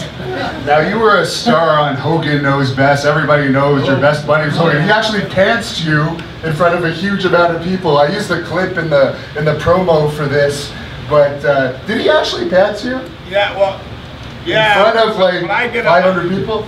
Yeah, well, they wanted me to do the dance and we can't hear you. Against the younger guy, all the college students and shit. Man, I don't look like that. I'm way older. So I told Hulk, I said, no, I'm not going to do it. So he winked at the producer and went like, I said, what are you winking at him for? Well, 17 shots of Patron later, I did this funky dance. I don't even know what I was doing. I whipped almost all my clothes off of it, and he whipped my drawers down, and then I ripped them down later on and showed my ass again, and that all went on TV. So I had to apologize to my mom for that. Brooke was front and center with that too. Brooke got that's the funniest part. He passed you right in front of his daughter. Any stories about Brooke that we wouldn't know? You know what? She's just good girl, works her butt off, still trying to make it in the music business, which is hard. And, she's still writing some songs now. She went more country. And Nick's out in LA doing BJ, and he's also dealing with expensive cars. He buys and trades. Hopefully he's not driving them at warp speeds. Yeah. Ouch. I mean, that's just a terrible incident that happened there. If the dude would have had his seatbelt on, nothing would have even been wrong. And how's Hulk doing these days? He might actually watch this. I'll tweet this clip to him. He's blocked me on Twitter, but we'll get this clip to him. How is Hulk Hogan doing these days? I don't hate you, by the way, Hulk Hogan, if you see this. Hulk's doing great. He's doing really good. Family's doing good. And, he's been through a lot of stuff lately. I mean, you got to admit. And he's just a good-hearted guy. I mean, he really is. He's the Hulkster for a reason, man. He helped this business out, I mean, whether you like him or dislike him, you can't say he's not one of the tops, Him and Flair are right up there neck and neck, and there's a lot of other guys like Bruno Sammartino and guys like that, Andre the Giant. But Hulk definitely put a stamp and a label on our business that made it worldwide. And Hulkamania is Hulkamania, and he's still a great guy. I never saw him turn down an autograph. Rarely did I see him ever cuss anybody out. It's usually while he's eating. He'll tell them to wait till after he's done eating, but he's always there, shake a hand, hug a kid. So you got. To me, he's a true professional, true role model. And brother, you must have a Hulk Hogan impression, brother. No, brother, I don't. I've been listening to him so long, it's just wedged into my head. Now him and Macho Man, Jesus. And then you got Flair behind that. Woo! Woo! I love Ric Flair. But you brought up Andre the Giant earlier. You must have a story or two about the legendary Andre the Giant, who could drink more than any other human being I've ever heard of. Well, first of all, we didn't like him at first. We were wrestling in Tennessee, and we went to see Mr. Perfect and a couple of our other buddies that were wrestling for WWF at the time, and he was in the back. And when we went back, we said we're going to see Mr. Perfect, and and he said, "Get out." And we said, "Well, we're here to see Mr. Perfect. He's in front of." I said, "Get out." And on the third one, he pushed the table out of it, stood up. He said, "I said, get out." Me and Sag never ran so fast in our lives to get out of a damn building. So then, ever since then, I really, disliked him. And then even when we were in WWF at the end of his run, he was overseas with us. And I went the first night and partied with me, Undertaker, and Piper took us to this Spanish wedding inside the hotel. Well, I missed the plane and I missed everything. They left without me, so I had to buy my own plane ticket, flew to Brussels, got my own cab fare, got in the back, thought I was late. I got in there and the guys weren't even near you because Vince would never fly to that one town. He'd fly somewhere safer because there was only one flight to fly there, and if you would miss that one, that would screw up the show. So them guys weren't even there yet. So here they come, everybody come in, and I'm sitting with my feet on the table, and I'm here, and Sag goes, "Oh my God, Nant's here." And I think Andre saw that as this young kid. He went out, did his thing, but he's there the next day to perform and do his thing, ready to go, and a lot of respect there. So that night he called me over, and we called him boss. He said, "You, come here." And I said, "Yes, boss, what's up?" "You sit down by me tonight." I said, "Yes, boss, whatever you want." He goes, "Tonight you drink with me." I said, "Okay, boss, thank you. Yes, definitely." So he gets ordered 2 beers. You toast him up to me. He goes, "The name of this tour is Don't Be a Knob." Oh! So I laughed, and ever since then we became good friends. I met his family in Paris and everything like that, and became good friends with him. And what a good guy he is, And one guy I know you knew pretty well was Haku, who I had a little altercation with not too long ago. Has about 100,000. You're lucky. No, he's lucky. It ain't over with me and Haku. But I know you're lucky you didn't get your ass handed to you. You know what? Haku has nothing on me. I can handle myself with Haku. But you've told me the Japan story. You must know other stories about Haku. People on this channel love hearing about the Haku myth. But that myth is going to be rectified when he steps in the ring with me. Maybe on a Legends of Wrestling show in Florida in the future. Maybe that could happen. But, when you see a certain person wipe out about 12 cops armed and loaded to the gills and just, threw them around like a bunch of rag dolls in East St. Louis. And you wonder why he can't get across the border. And they beat the hell out of him. But the next day he was there to wrestle, but they put a beating on him bad. They were there, really clubbed everything. You were there for that? No, I wasn't there for that trip, but Tito was there rooming with them, and he iced him down when he came back, and he said he couldn't even recognize him. His face was so blown up, and they hit him with, cops hit him with their batons and maced them and all kind of shit, tasered them. But yeah, that's one tough son of a bitch you got to go after. So God bless you. Let me give you Undertaker's ritual right now. That ain't gonna happen. But speaking of Undertaker, you mentioned him a couple of times. Everyone loves the Undertaker here, right? Yeah. Undertaker, Mark's always been a great friend because it was me, Sag, and Mark that actually went to the WWE together. And he's still there and we're not. And he's living in a big house and I'm not no more. So, no, we're in WCW together. And me and Sag and him both all broke in November of 1990. And then we went for the belts. That was in WrestleMania 7. And then they built Taker up from there, from the Survivor Series in '90, but it was us three that broke in together. You know what I mean? So from WCW to going to WWF. So, and Mark's always been a great gentleman and a nice guy. You know. What would we know about the Undertaker that you may have seen aside of him? You know what? He's real quiet. He's a quiet guy, not loudmouth. He's just real quiet. Does his own thing, and kind of just hangs out and he's nice to everybody, but he's just he's been doing it a long time. I mean, you got to give it. When we started in '90, so damn, what is it? They're on WrestleMania 7. He started. So he's actually wrestling on this Saudi Arabia show coming up too. So he's still in there. Goldberg's also on that Saudi Arabia show. You must have a couple stories about Goldberg. He's coming back. Yeah, well, Bill's doing really good. He has Dodge commercials now, and he has that show, The Goldbergs. He's trying to be an actor. I keep telling him, keep on trying, Bill. You weren't much of a wrestler. Let's see if you can be an actor. No, Bill's a good guy though. I met him when I first came back to WCW after, he was there, and then after you got fired, after Nash and Hall beat the crap out of Sags, legitimate. Yeah. They injured him. They injured his neck. They injured his neck, but they got Scott got the shit kicked out of him, but Kevin didn't. Kevin somehow squandered away from that one. I don't know how he got away from that one, but it all happens, and all these stories are old. It's like, geez, get on with your life.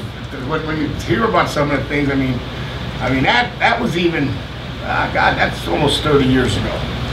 That was 95 or 96, I think. Yeah, time goes by fast. You were actually WCW Hardcore Champion when they brought you back. Yeah. So, did you ever fight Goldberg when you were Hardcore Champion? Yeah, I fought Goldberg, but not in that match. He didn't fight me in the Hardcore match. It was just a regular match. You would have won if it was Hardcore. Yeah, I would have whooped his ass.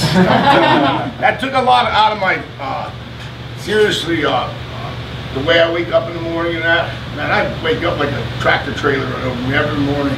And it definitely was for that last 4 or 5 years when I was wrestling on my own, and it was hardcore, and they weren't buying anything from the buildings. We were using regular stuff that, like, if we went to Ottawa, we were using the stuff that was at the building for the last 20, 30 years, like cast iron trash cans, the kind that, actually give you a concussion if you get hit over the head with them, and the big padded wooden steel chairs, and tables that weren't, cut open and spliced, and all it would have took them was $100 to go to Home Depot and buy some stuff that we could use so we wouldn't kill each other, you know what I mean? And I threw Finley through a table, and it was made of Formica, and it nearly cut his leg off. It came down like a hatchet. His leg was hanging off. I took my shirt off and put it over it, called the medics right away, canceled the match.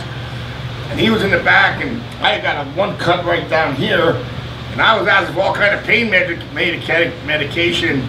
Not Finley. He didn't want no pain medication. Just sew it up, he says. Just sew it up. I went, damn, your leg's hanging off. What do you mean just sew it up? That's one tough Irishman right there. Fit Finley, yeah. I actually heard Ken Shamrock say that pro wrestling was harder on his body than mixed martial arts because you're taking that punishment day in and day out. Every day, and you're not throwing just 3-minute rounds or 5-minute rounds. You're going, sometimes you're out there 10, 15, 20 minutes, 25 minutes, 30 minutes, and you're out there every night. Back in our day, we were 300 days a year. We were Saturdays and Sundays. We were doing, we do a gig wrestling afternoon like this, then get on a plane and then go somewhere that would be close, would probably be an hour away, would be Toronto. So go here during the afternoon and Toronto at night. And we were doing that forever. Saturdays and Sundays, double shots, and it takes a wear and tear to your body. I mean, all the guys I know now, that's been in the business a long time, everybody's kind of injured and beat up. You know what I mean? Not nobody that I don't know is, you know, walks right or correct or anything. You know, even some of the biggest and best bodybuilders in the world that in the business. I mean, look at Lex. I mean, God, I love him to death, but you know, he took a turn when he used to be the total package. Now he's in a wheelchair, and you know, ever since he had some kind of herniation deal with his neck, and you know, it just it definitely takes this business takes a toll on your body, and we do it before you guys, and I'm just happy like you guys showed up today, so I can say thank you for you thanking me. I mean, it just shows that you guys still watch and you still like the old school, and you know, to me, old school always ruled because it was a different time back then. You know, the managers, they had the tag teams that were tag teams. They had, you know, even midgets. I mean, they had every sort of variety put together, and you know, they kind of don't have that these days. I mean, you don't have too many of the characters like. You had the Hacksaws, you had Jake the Snakes, you had Big Boss Mans. Everybody had kind of a different kind of character or different kind of gimmick. Now everybody has the small shorts, you know, small tights. Everybody's tattooed up. Everybody looks the same. I mean, to me, you know, but they still go out there and bust their ass. I can't say that. I watch some of the stuff they're doing and I say, you know, if you keep doing that, you're not going to last very much longer. I mean, coming off the top and landing on the floor, doing them flips and all, eventually you're going to blow something out, you know, so, but I do take my hat off to all of them. I mean, I really do, but, you know, I wish they would bring some of the older stuff back, you know. A couple good managers here and there is always good, you know. There used to be all kind of managers. You had Bobby the Brain, Mr. Fuji, you had Slick, you had Mouth of the South, Jimmy Hart, baby, you know. Now, one casualty of the wrestling business is the Ultimate Warrior. He unfortunately passed away in his 50s. Do you have any stories on the Ultimate Warrior? He's always a popular subject on my channel. You know what? He was a real, he was a strange character. You know, he was always out there doing his own thing and got into politics and all that stuff.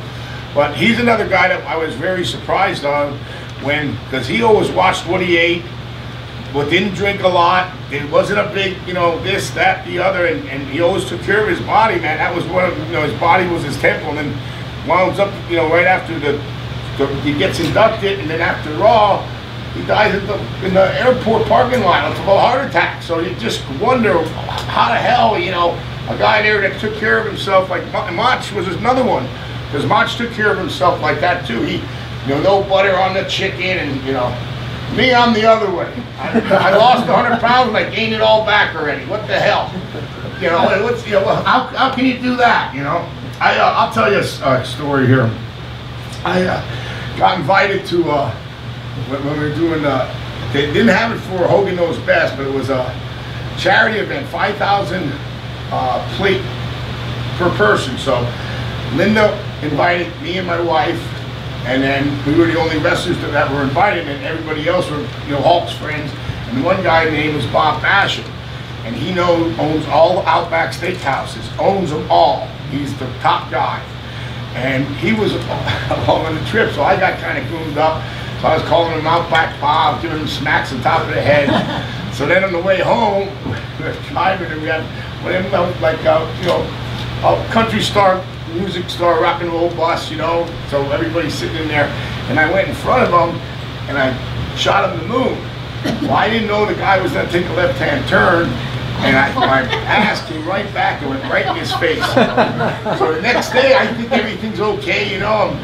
I know there was a little argument afterwards, and then all of a sudden Hulk's real quiet, and I said, "What's up, man?" He goes, "You know, remember what you did last night?" I said, "Yeah, we were having some fun, this and that." He goes, "No. You shot the moon at Bob Basham, and the bus driver took a left-hand turn, and your ass went right in his face."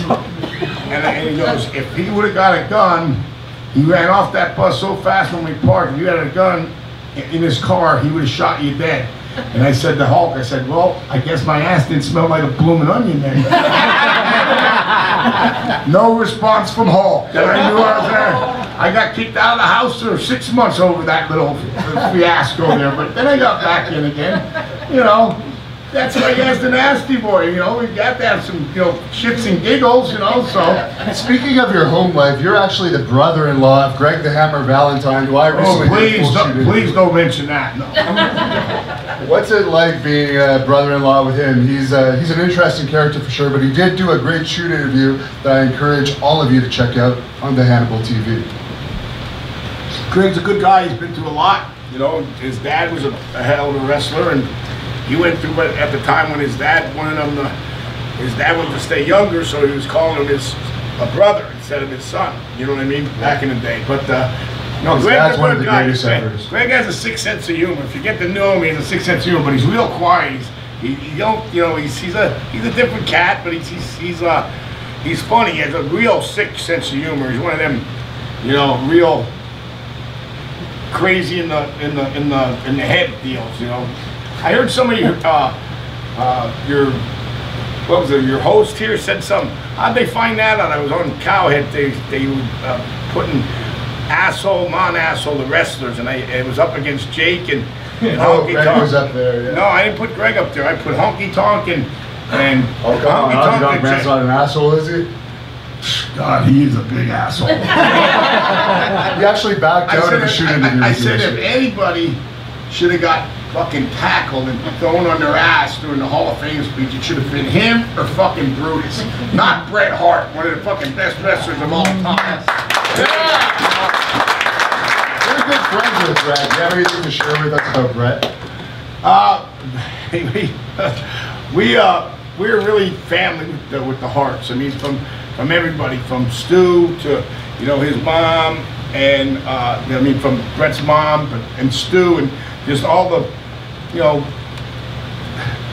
Smith, who's not here no more, Owen, of course, but all the family. We even stayed at the dungeon one time, and that was a rib by Davey Boy, and that's where Ellie and Jim used to stay. But we were in there, and all of a sudden, my partner starts sneezing and everything. And all of a sudden, there's cats all over the place, and it was pitch dark. And Dynamite just dropped us off, and their house looked like the Addams Family. It was an old, that's how it looked. It was a big old house up there in the hill in Calgary, and it's pitch black, and there's one light on in that bedroom, and I walk up these big stairs. It was like a big mansion, and I'm going, "Are you sure this is all right, Davey Boy?" "Yeah, it's all right, it's all right." So we finally get up there, and then we tried to open up the windows, and the windows were kind of nailed shut, and it was hot. And all of a sudden, Sag starts sneezing because he's kind of allergic to cats. And all of a sudden, we saw cats coming out of everywhere. Then we saw a cat. It must have been a mountain lion. It was like that freaking big. We went, "We're getting the fuck out of here." We took a cab and we went down to the hotel down the street. We said, "Hey, we could." Sag's allergic to cats. He couldn't stay there. So, but Davey Boy laughed at the whole thing because I think it was a rib.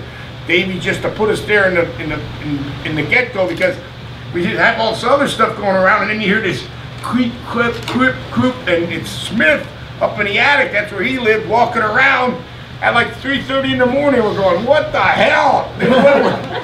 What did they? We thought for sure we were going to get ribbed more than we did, but I think it was all set up for us to pull a good rib on the Nasty Boys, you know? And you're friends with Willie Nelson. How did that friendship come about? That became Dusty Rhodes, who's a really good friend of ours, and he's actually my partner's brother-in-law.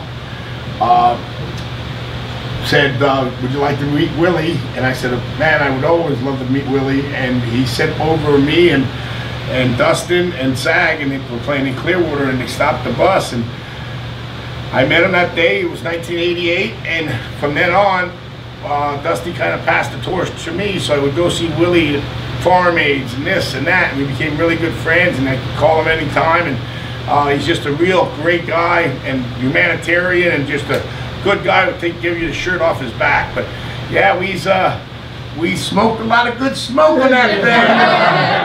Yeah, definitely on that bus, so you come off smiling, that's for damn sure. Now, one subject we didn't really cover in our shoot interview was your time in TNA wrestling. What could you tell us about your time in that? I don't know, were we in TNA wrestling? We never signed a contract. Sag said that's the first place we ever got fired from, or we were really never hired. I mean, yeah, Hulk asked if we'd come in, and we were supposed to come in later, and we never really signed anything. We were just, every time we wrestled, they gave us a paycheck, but we really never had a contract. So there was no firing to be had. It was just, you know, and they didn't do it right anyway. And TNA was never, you know, to me, it was never, no, it never was that. Even when Hulk and everybody went there, you know, and they brought the you know, NWO in, it still didn't get over. It even didn't, you know, Vince was never worried about that.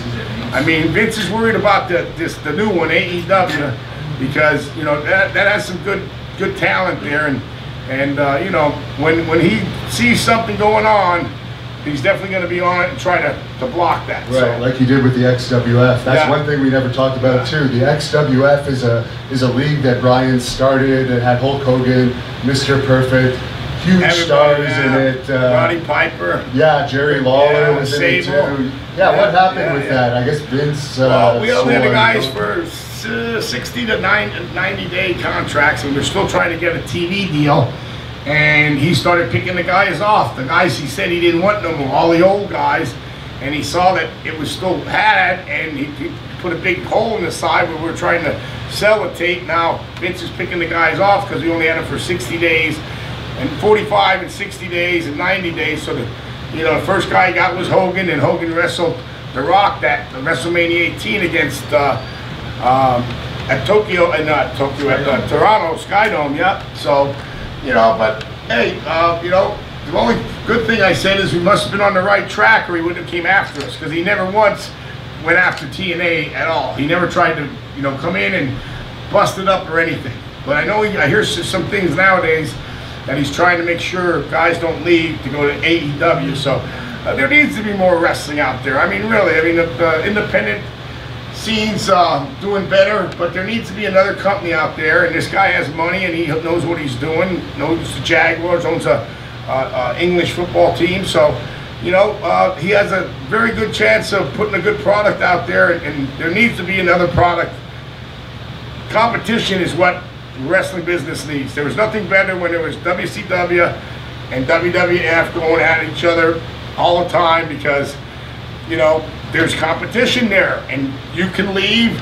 You're not stuck in working for Vince to make a living. You can go somewhere else to make a living and still be on TV and all that stuff. So I'm proud of all them guys. I hope everybody, everything works out, and for the fans too, that there's another league for everybody to come and check it out and watch it and see what they're doing, because they got some good talent out there, man. I'm telling you that.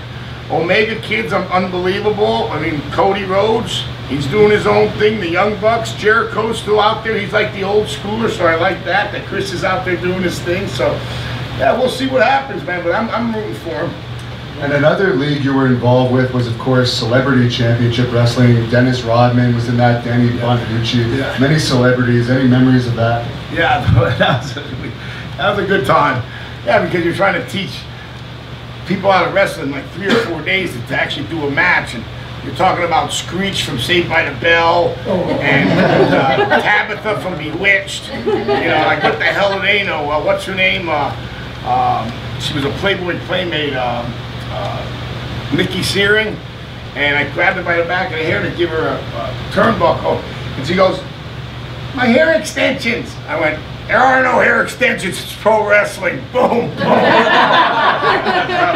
But it was fun. It was fun doing it. That was a good thing. And Hulk also had another show that my buddy had for a long time, and they came up to Canada a while, but now he passed away. But Michael Championship Wrestling, MCW, they were the midgets, and we did a show with them, and I was in a Winnebago with them for 6 months. I was dreaming midgets for 2 years.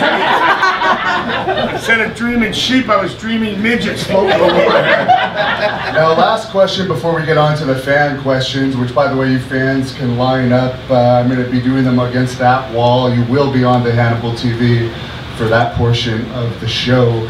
is Buck Zumhoff is a very controversial character that you actually knew. I mean, he's had some serious charges against him since you knew him involving young girls. Buck was a fool back in the day, and he's still a fool now. That's all I can tell you.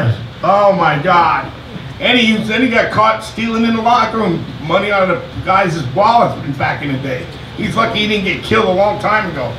Really? What happened? Someone caught him while they were wrestling, caught him in somebody else's bag, taking out some money. Wow, that's incredible. Yeah, he's garbage, dude.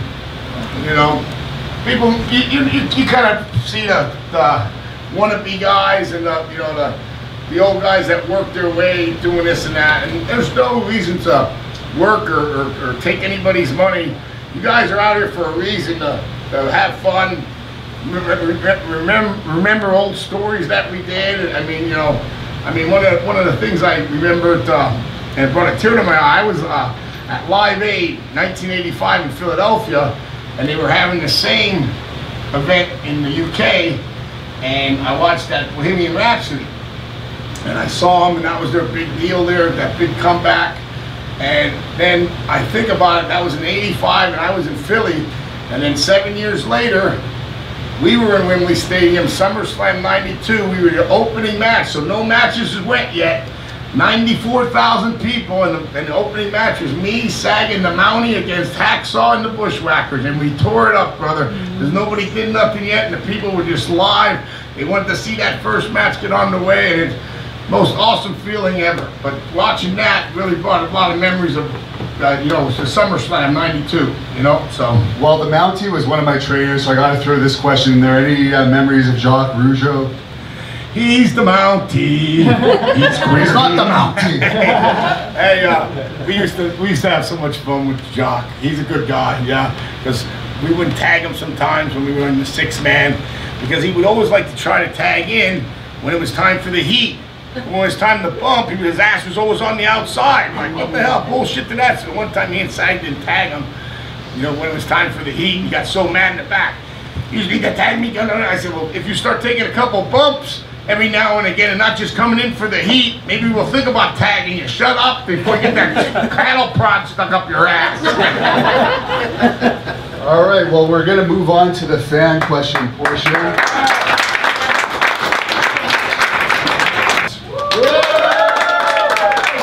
Coming out, everybody. I appreciate this. And look who we have here, the commissioner of Great North Wrestling himself, Commissioner John Maloney, has made it all the way out to Ottawa from Smith Falls. You have a question for Brian Knopf. Brian, have you ever thought of making a return to Great North Wrestling, stepping in the ring with Hannibal? I heard you say you didn't have much respect for him against Haku. Well, you know what? We would maybe bring Hannibal in and make him the third nasty boy, and this way he could do all the work like we just did with Rikishi's Tonga Kid's son. We did a show in Detroit, a legend show, and we were up against a couple of the young guys, and Rikishi said, "Just feed my nephew, bro. Just feed." So me and Sag just kept on throwing the guys in, and his nephew's going to be the next big Samoan star. He's unbelievable. The stuff he was doing out there, the flips, and he's 300 pounds, going over the top rope on the 3 guys. He's just unbelievable. He's just that good. I know eventually he'll be with WWE, yeah. It's really great hearing some of the stories. You tell them very well. So thanks a lot for coming in for this. Thank you. Hey, good luck on keep it up, man. We'll come in for a signing or something. You can come out for a signing and a run-in. That's always good. Yeah. Little Pity City action. It's going to be a long walk to that bus, I think. All right, here's a Nasty Boy fan here with a shirt. How are you tonight, sir? Very good. Brian, I remember when I first saw you starting wrestling. I remember I first saw you when you wrestled for the AWA. So we're going back a few years. My question to you is, what is your personal opinion between Vern Gagne and Vince McMahon? And do you think Vern was so stuck in the past why the AWA didn't survive? Yeah, Vern was stuck on himself. He was, actually I heard that from Gene almost before he passed here last 4 months ago, that he was on the phone call when when Vince was actually talking to Vern, and Vern goes, "What are you doing? What do you think you're gonna do? Come over and take my territory over? What do you think you're gonna do?" You know, he's telling Vince that, and Vince was gonna do it with or without him, but he was offering him, you know, pretty much money to buy it and go that route, and he didn't want to sell it. And within about three years, you know, Vern was out of business. You know what I mean? But if he would have worked with him, like Stu sold his territory to him. There's a couple different guys back in the day sold their territories to Vince, and Vince took care of them. So, you know, that was Vern's old stubbornness, that, you know, he couldn't be beat and all that stuff. You know, yeah. So, what do you think of his shirt? I like it. Time for a pit stop. Thank you. You're welcome. And here we go, a kickboxer here, Mark Burrell, Iron Mark Burrell. He's wrestling, or he's kickboxing on the That's Great North Wrestling event. What question do you have for Nasty Boy Nubs? Well, I got kind of like two questions. All right. Who was your favorite opponent, and who is the worst opponent? Our favorite opponents, we had a couple. You know, that's a hard one to answer, but the Hart Foundation, because we won the belts with them. But the match that got us there were the Steiners. And then right after that, we went with the LOD. So right there were three top teams that you can't deny. And then guys we didn't really care for too much was Pistol Pez Watley. He's the only guy that you can give him a double tackle, and you're still standing there, and he's still standing up, and he takes 3 minutes to take the bump after me and Sago only weigh 600 pounds apiece, and we can't knock you over. But he was a good guy, but his bumps were terrible. Thank you. Here comes another one. How are you doing tonight, buddy? Yourself? Doing great. I got one question for you. Yeah. Which town had the best groupies? Oh, there's a question. Back in the day when it was like how can you say, when it was split up in little territories, Mid-South used to have the best groupies. Memphis, Jerry Lawler, Bill Dundee, that crew of guys. Nashville, Memphis, Louisville every Tuesday. They had their set, you know, every Monday was Memphis, every Tuesday was Louisville, every Wednesday was Evansville. So, you know, That sounds like a great time. Yeah, it was a great time. I miss them days. We have a lovely young lady here ready to ask a question to Brian Hobbs. Okay, not a real wrestling fan, so what about when you were a judge on that show? What made you don't remember being, so I love reality TV, so I'm sorry. Trailer Park Justice, I think it was. Yes, Trailer Park Justice. We almost had that made a few mistakes that the producer did, but we would have been on the air.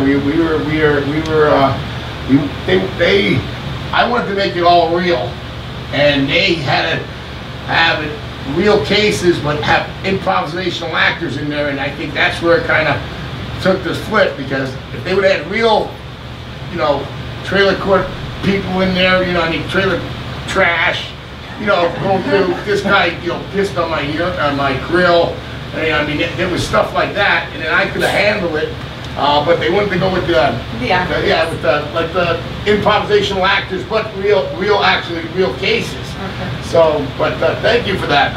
That's I still like that show. I'd like to bring that back. I enjoyed it.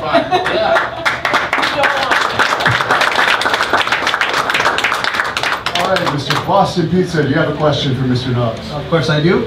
Some of the wrestlers, they are a character and personality behind the scenes are totally different. When I see you, I pretty much feel that you're genuine. So when you were on being Hogan, how much liberty did you have? Like, because it seems that when you came into the scene, oh, something's gonna happen here, So what was your limits in that? There was no limits. They told me what they wanted me to do. I got drunk, and most of the time I was drunk. It was a good gig for me because I was getting paid good cash to, get out there, be myself and have a good time, So, and it helped me out with other things because people didn't see. They saw the other personality of my, my real side of not just Nasty Boy, oh Nasty Boulevard, you know, having fun and you know, always you know, having a good time. So that helped me out there too. I mean, we did it for 6 years, so that was a real good time. Perfect. Awesome job. Thank you, man. All right, sir, do you have a question for Mr. Brian Knobbs? Yes, first of all, it's an honor to meet you, Mr. Knobbs. Thank you, man. My question is a WrestleMania question. WrestleMania 7, I would like to hear your story with your experience with the Hart Foundation, winning the WWE Tag Team titles. Yeah, it was Los Angeles. Yeah, that was the best. That really. Macaulay Culkin was there too, if I remember correctly. Yeah. Hey, so was the Fonz. You know, that's true. And Lou Ferrigno too. And Lou Ferrigno was there. Yeah. So was good old Regis. Regis and Alex Trebek were there too. And Marlon Maples, our president, one of his ex-wives. But yeah, that match will always be in our hearts because that's what marked us and labeled us as. It stamped us. We won the WrestleMania 7. We won the WWE World Tag Team Championship. So it wasn't at a SummerSlam or something like that. If you want to win one, you want to win it at WrestleMania. And, yeah. So and that was a good, and it was a good time. I watched it not too long ago, but all of their matches were good. I watched it from they had all kind of different matches. You know, they had the model against Jake, the blindfold match, then the soap opera, Dino Bravo, and they had the soap opera with Liz coming back, and all the people crying. I mean, that's talk about having the people. All the women were crying. That doesn't happen anymore. No, you don't ever see that. And they were actually crying that they're back together. It's like, I'm like, but that's pretty powerful shit there, you know? It was a soap opera, like you mentioned. Just one more question again about WrestleMania 7. At first, the venue was supposed to be at the Coliseum. It was supposed to be a big venue, over 100,000 fans, but then it changed to the... Because the war broke out, remember? Okay. So was there a threat to the show? If they were going to have it there, they would have had to spend so much on security to make sure it was safe that nobody was going to try to bring a bomb in or nothing like that. Was there any threats or? No, just because the war broke up, they had to have it extra certified with security, and it was easier and cheaper to do it at the LA Arena than it was the Coliseum. But I would have still liked to have it at the Coliseum because that would have been 90,000 people. You know, at least 94,000. Even though I was at WrestleMania 8 was 68,000, and then Wembley Stadium was 94,000. So, yeah. Well, thank you, sir. Thank you, man. I think that I speak for everyone here when I say I would love to hear a story about Corporal Kirshner. Do you have any great stories about Corporal Kirshner? You know what? He was always a nice guy, but I really never hung with him. I just knew him like when I was on the road, and I haven't seen him in years. You know, I found the Corporal Kirshner fan. Yeah. I'll have to look for it. I'll try to look, and I'll tell Hannibal. Perfect. If you ever find him, let him know I'm looking for him. I will. Thanks. All right, we have another beauty here ready for a question for Knobbs. Hi. Pranks. What was your best prank in the back, and who was it? You know what? Was told a long time ago, never admit a rib, because this way, now, then they know you actually did it. But there was a lot of, one of the best ones was I shaved Ric Flair's eyebrows off. Oh, and he was mad. He wanted me fired when we landed in London. He was fucking pissed. He even told me this the other day. He goes, "You bastard, you told me you wouldn't get me in." And I shaved mine off, but the door opened when I was shaving mine off, and that stooge Terry Taylor saw me and told Flair I shaved my own off because I tried to blame it on Mr. Perfect, because I had mine shaved off before, so it's no big deal, and I'm an ugly, nasty boy anyway, so I went, "Oh, he got me," and Flair goes, "You're full of shit. Terry Taylor saw you shave your own eyebrows off in the bathroom in there earlier." And I went, "That motherfucker bastard," you know. And I tried to blame it on Perfect because he was the most perfect guy to blame it on, because he did all kind of, we learned all that stuff from him, and he learned it from Mr. Fuji. So, there was a lot of different, shaving the eyebrows, you know, poop in the bag and stuff like that. Yeah. Yeah. That's lovely. Like, I can only imagine pranks that happen. What a business, huh? I'm telling you. Thank you so much. You're welcome. What's your question for Nobs, sir? Yeah, first of all, happy belated birthday. Thank you very much. As my son pointed out, I'm not going to mention your age because I'm 3 years and 51 weeks older than you. 56, I can't believe it. I'm on the wrestler's death list since I'm in my 20s. I'm still here, baby. My question to you is, yes. If AEW was to approach you and offer you a contract to be a trainer or a wrestler teaming up with the Sags, would you take it? Yeah, I would have to see what it's about. You know what I mean? I would definitely like to do something like that. That would be a problem. I'm telling you, probably. I'm not going back. You know, there ain't no one more run for me. I'm just my body's beat up, man. I mean, just you know, I could go out there and still pull off what I pulled off in Detroit because I still know how to do what I do. And you know, when you have your buddies around, you're like the Bret Harts and the Rikishis and the Hacksaws. You know what I mean? And everybody get together. It just you know, you get everybody that likes each other so that people see that. So you know, people in that arena with this 3 weeks ago saw that we were all having fun. So if we're having fun, that means you're having fun because they see we're having fun. You know, and I got to give the real stink face to one guy. Rikishi let me do it. So I actually gave him the real stink face. I didn't, you know, pull the underwear, everything came down. He got the real stink face.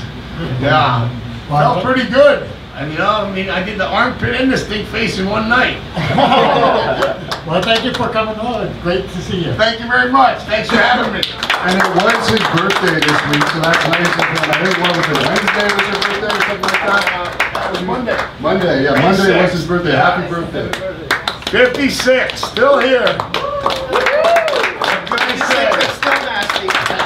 All right, and last fan question for today. What do you got? What do you got? Okay, hi Brian, nice to meet you. And I'd like to know when you guys were tearing up the rings or whatnot in the NWO and Hogan and that, what was the persona behind the Click?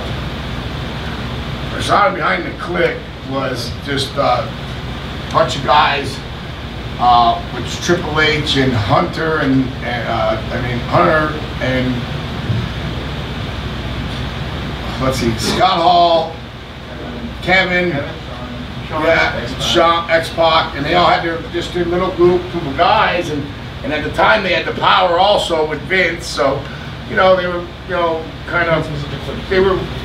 telling the angles to do and what more of a. It wasn't never run that way before, you know what I mean? Yeah. There was always Pat Patterson was running it with Vince or this and that, but they gave them guys the handle, and then they were kind of like the Click, and if you weren't on the side of the Clicks, we weren't in there at that time because we were friends with Sean, so we would have been right in there. But we were down WCW at that time, but yeah, that's. I remember the time when they had a TV segment where Johnny Dollar Page, the Diamond Cutter, the Razor Ramon. Yeah. And then they had all hell broke loose after that.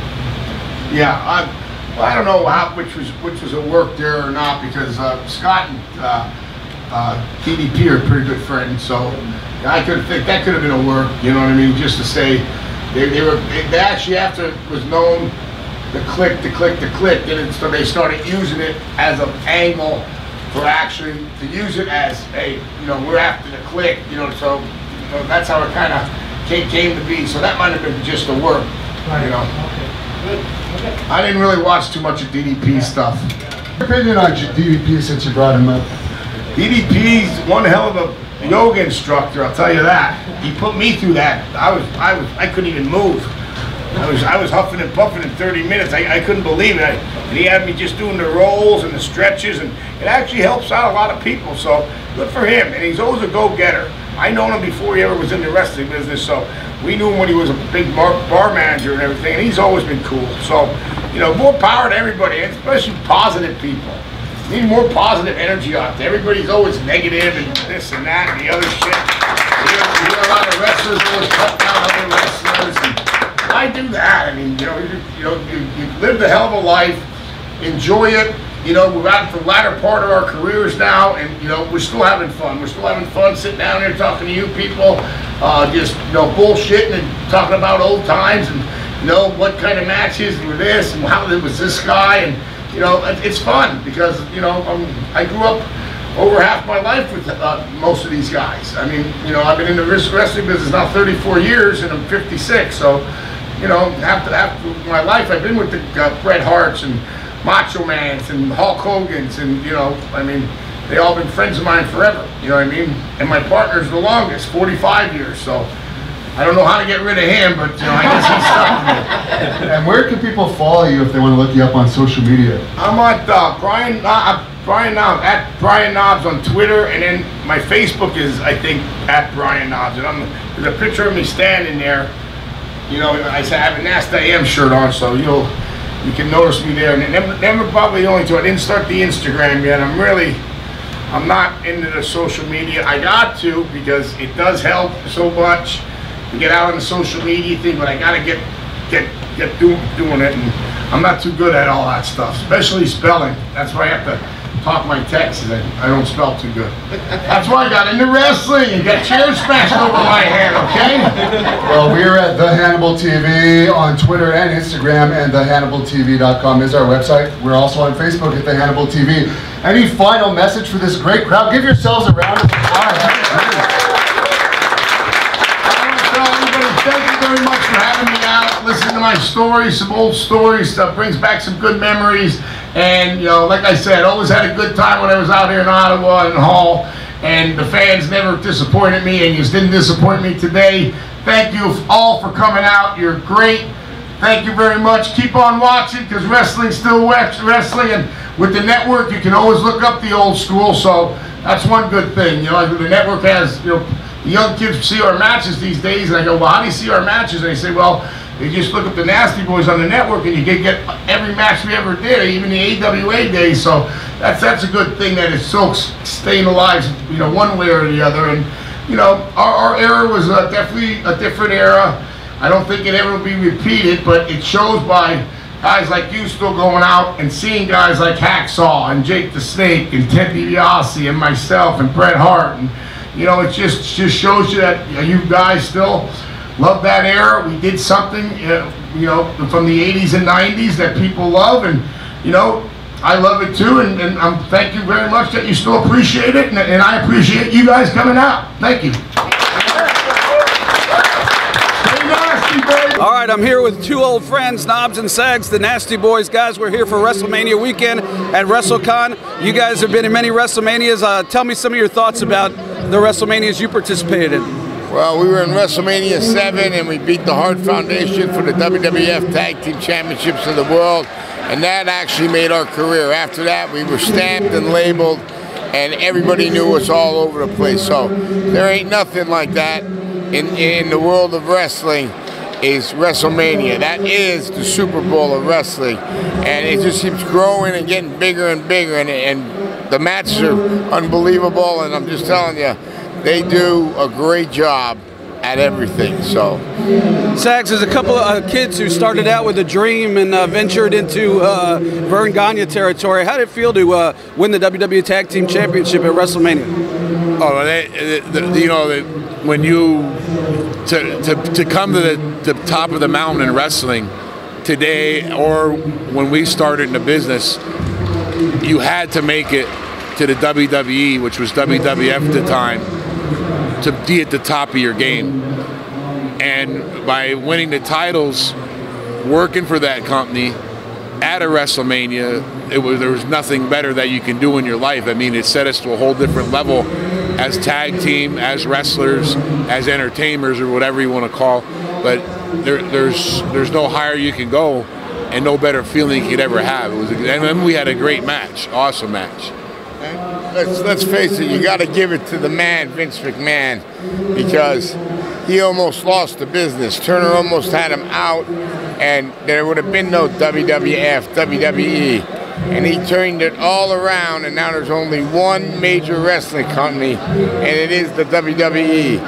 So he's a very, very smart man. Speaking of Turner, and we spent a lot of time together in WCW. I know you guys are called the Nasty Boys for a reason. Any stories that you're able to tell us from the WCW days? Well, you know, a quick one was we were driving with the Steiners, and we take the car out and drink, and they usually went to the gym. So they got up early in the morning to go to the gym. They grabbed the steering wheel and went to put it in drive, and Ricky went, "What the hell?" And it was peanut butter over everything. I mean, everything. He was so pissed off, and it was like 6 in the morning going to work out.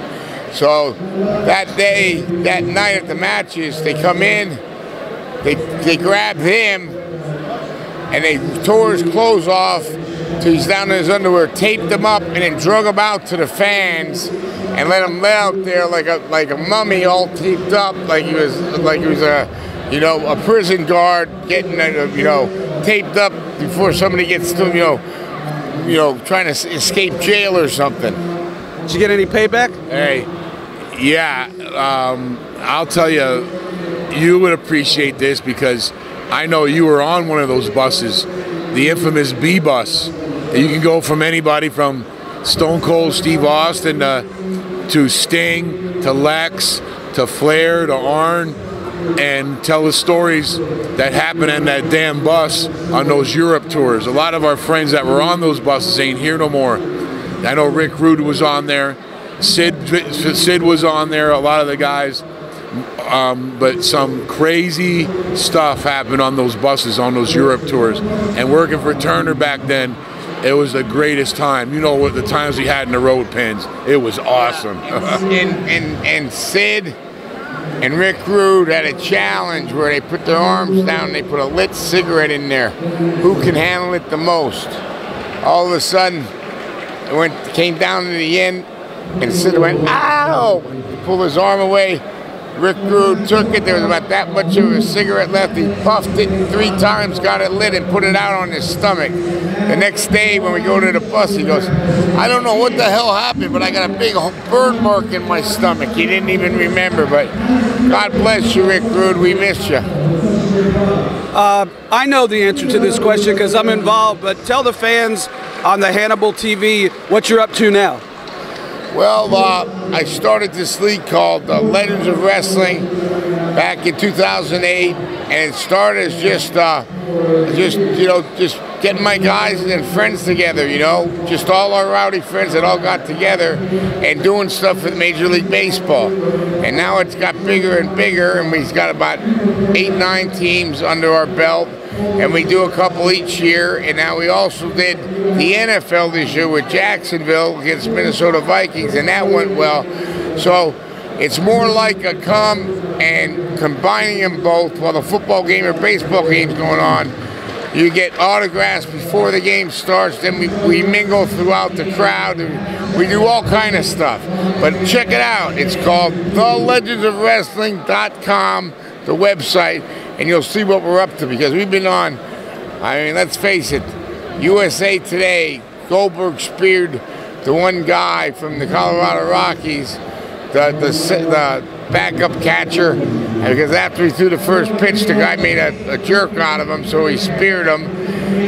You know, we did so many different deals with different people, but I'm just telling you, Major League Baseball, NFL, even pro soccer, every one of them first-class companies to work with, and I'm proud to be associated, and it's only getting bigger. And David's even helping, and we did our first independent show this last week, and it did really good in Augusta, Georgia. We had Ric Flair, we had the Rock and Roll Express, we had, you know, Scott Steiner, Rick Steiner, Buff Bagwell. It was like the old WCW days, but it went really well. So check out for the Legends of Wrestling. I could vouch for it. It's a great time. www.thelegendsofwrestling.com. Nasty Boys, thank you guys so much. Thank you, Pence. And this is our #1 announcer right here, David Penzer.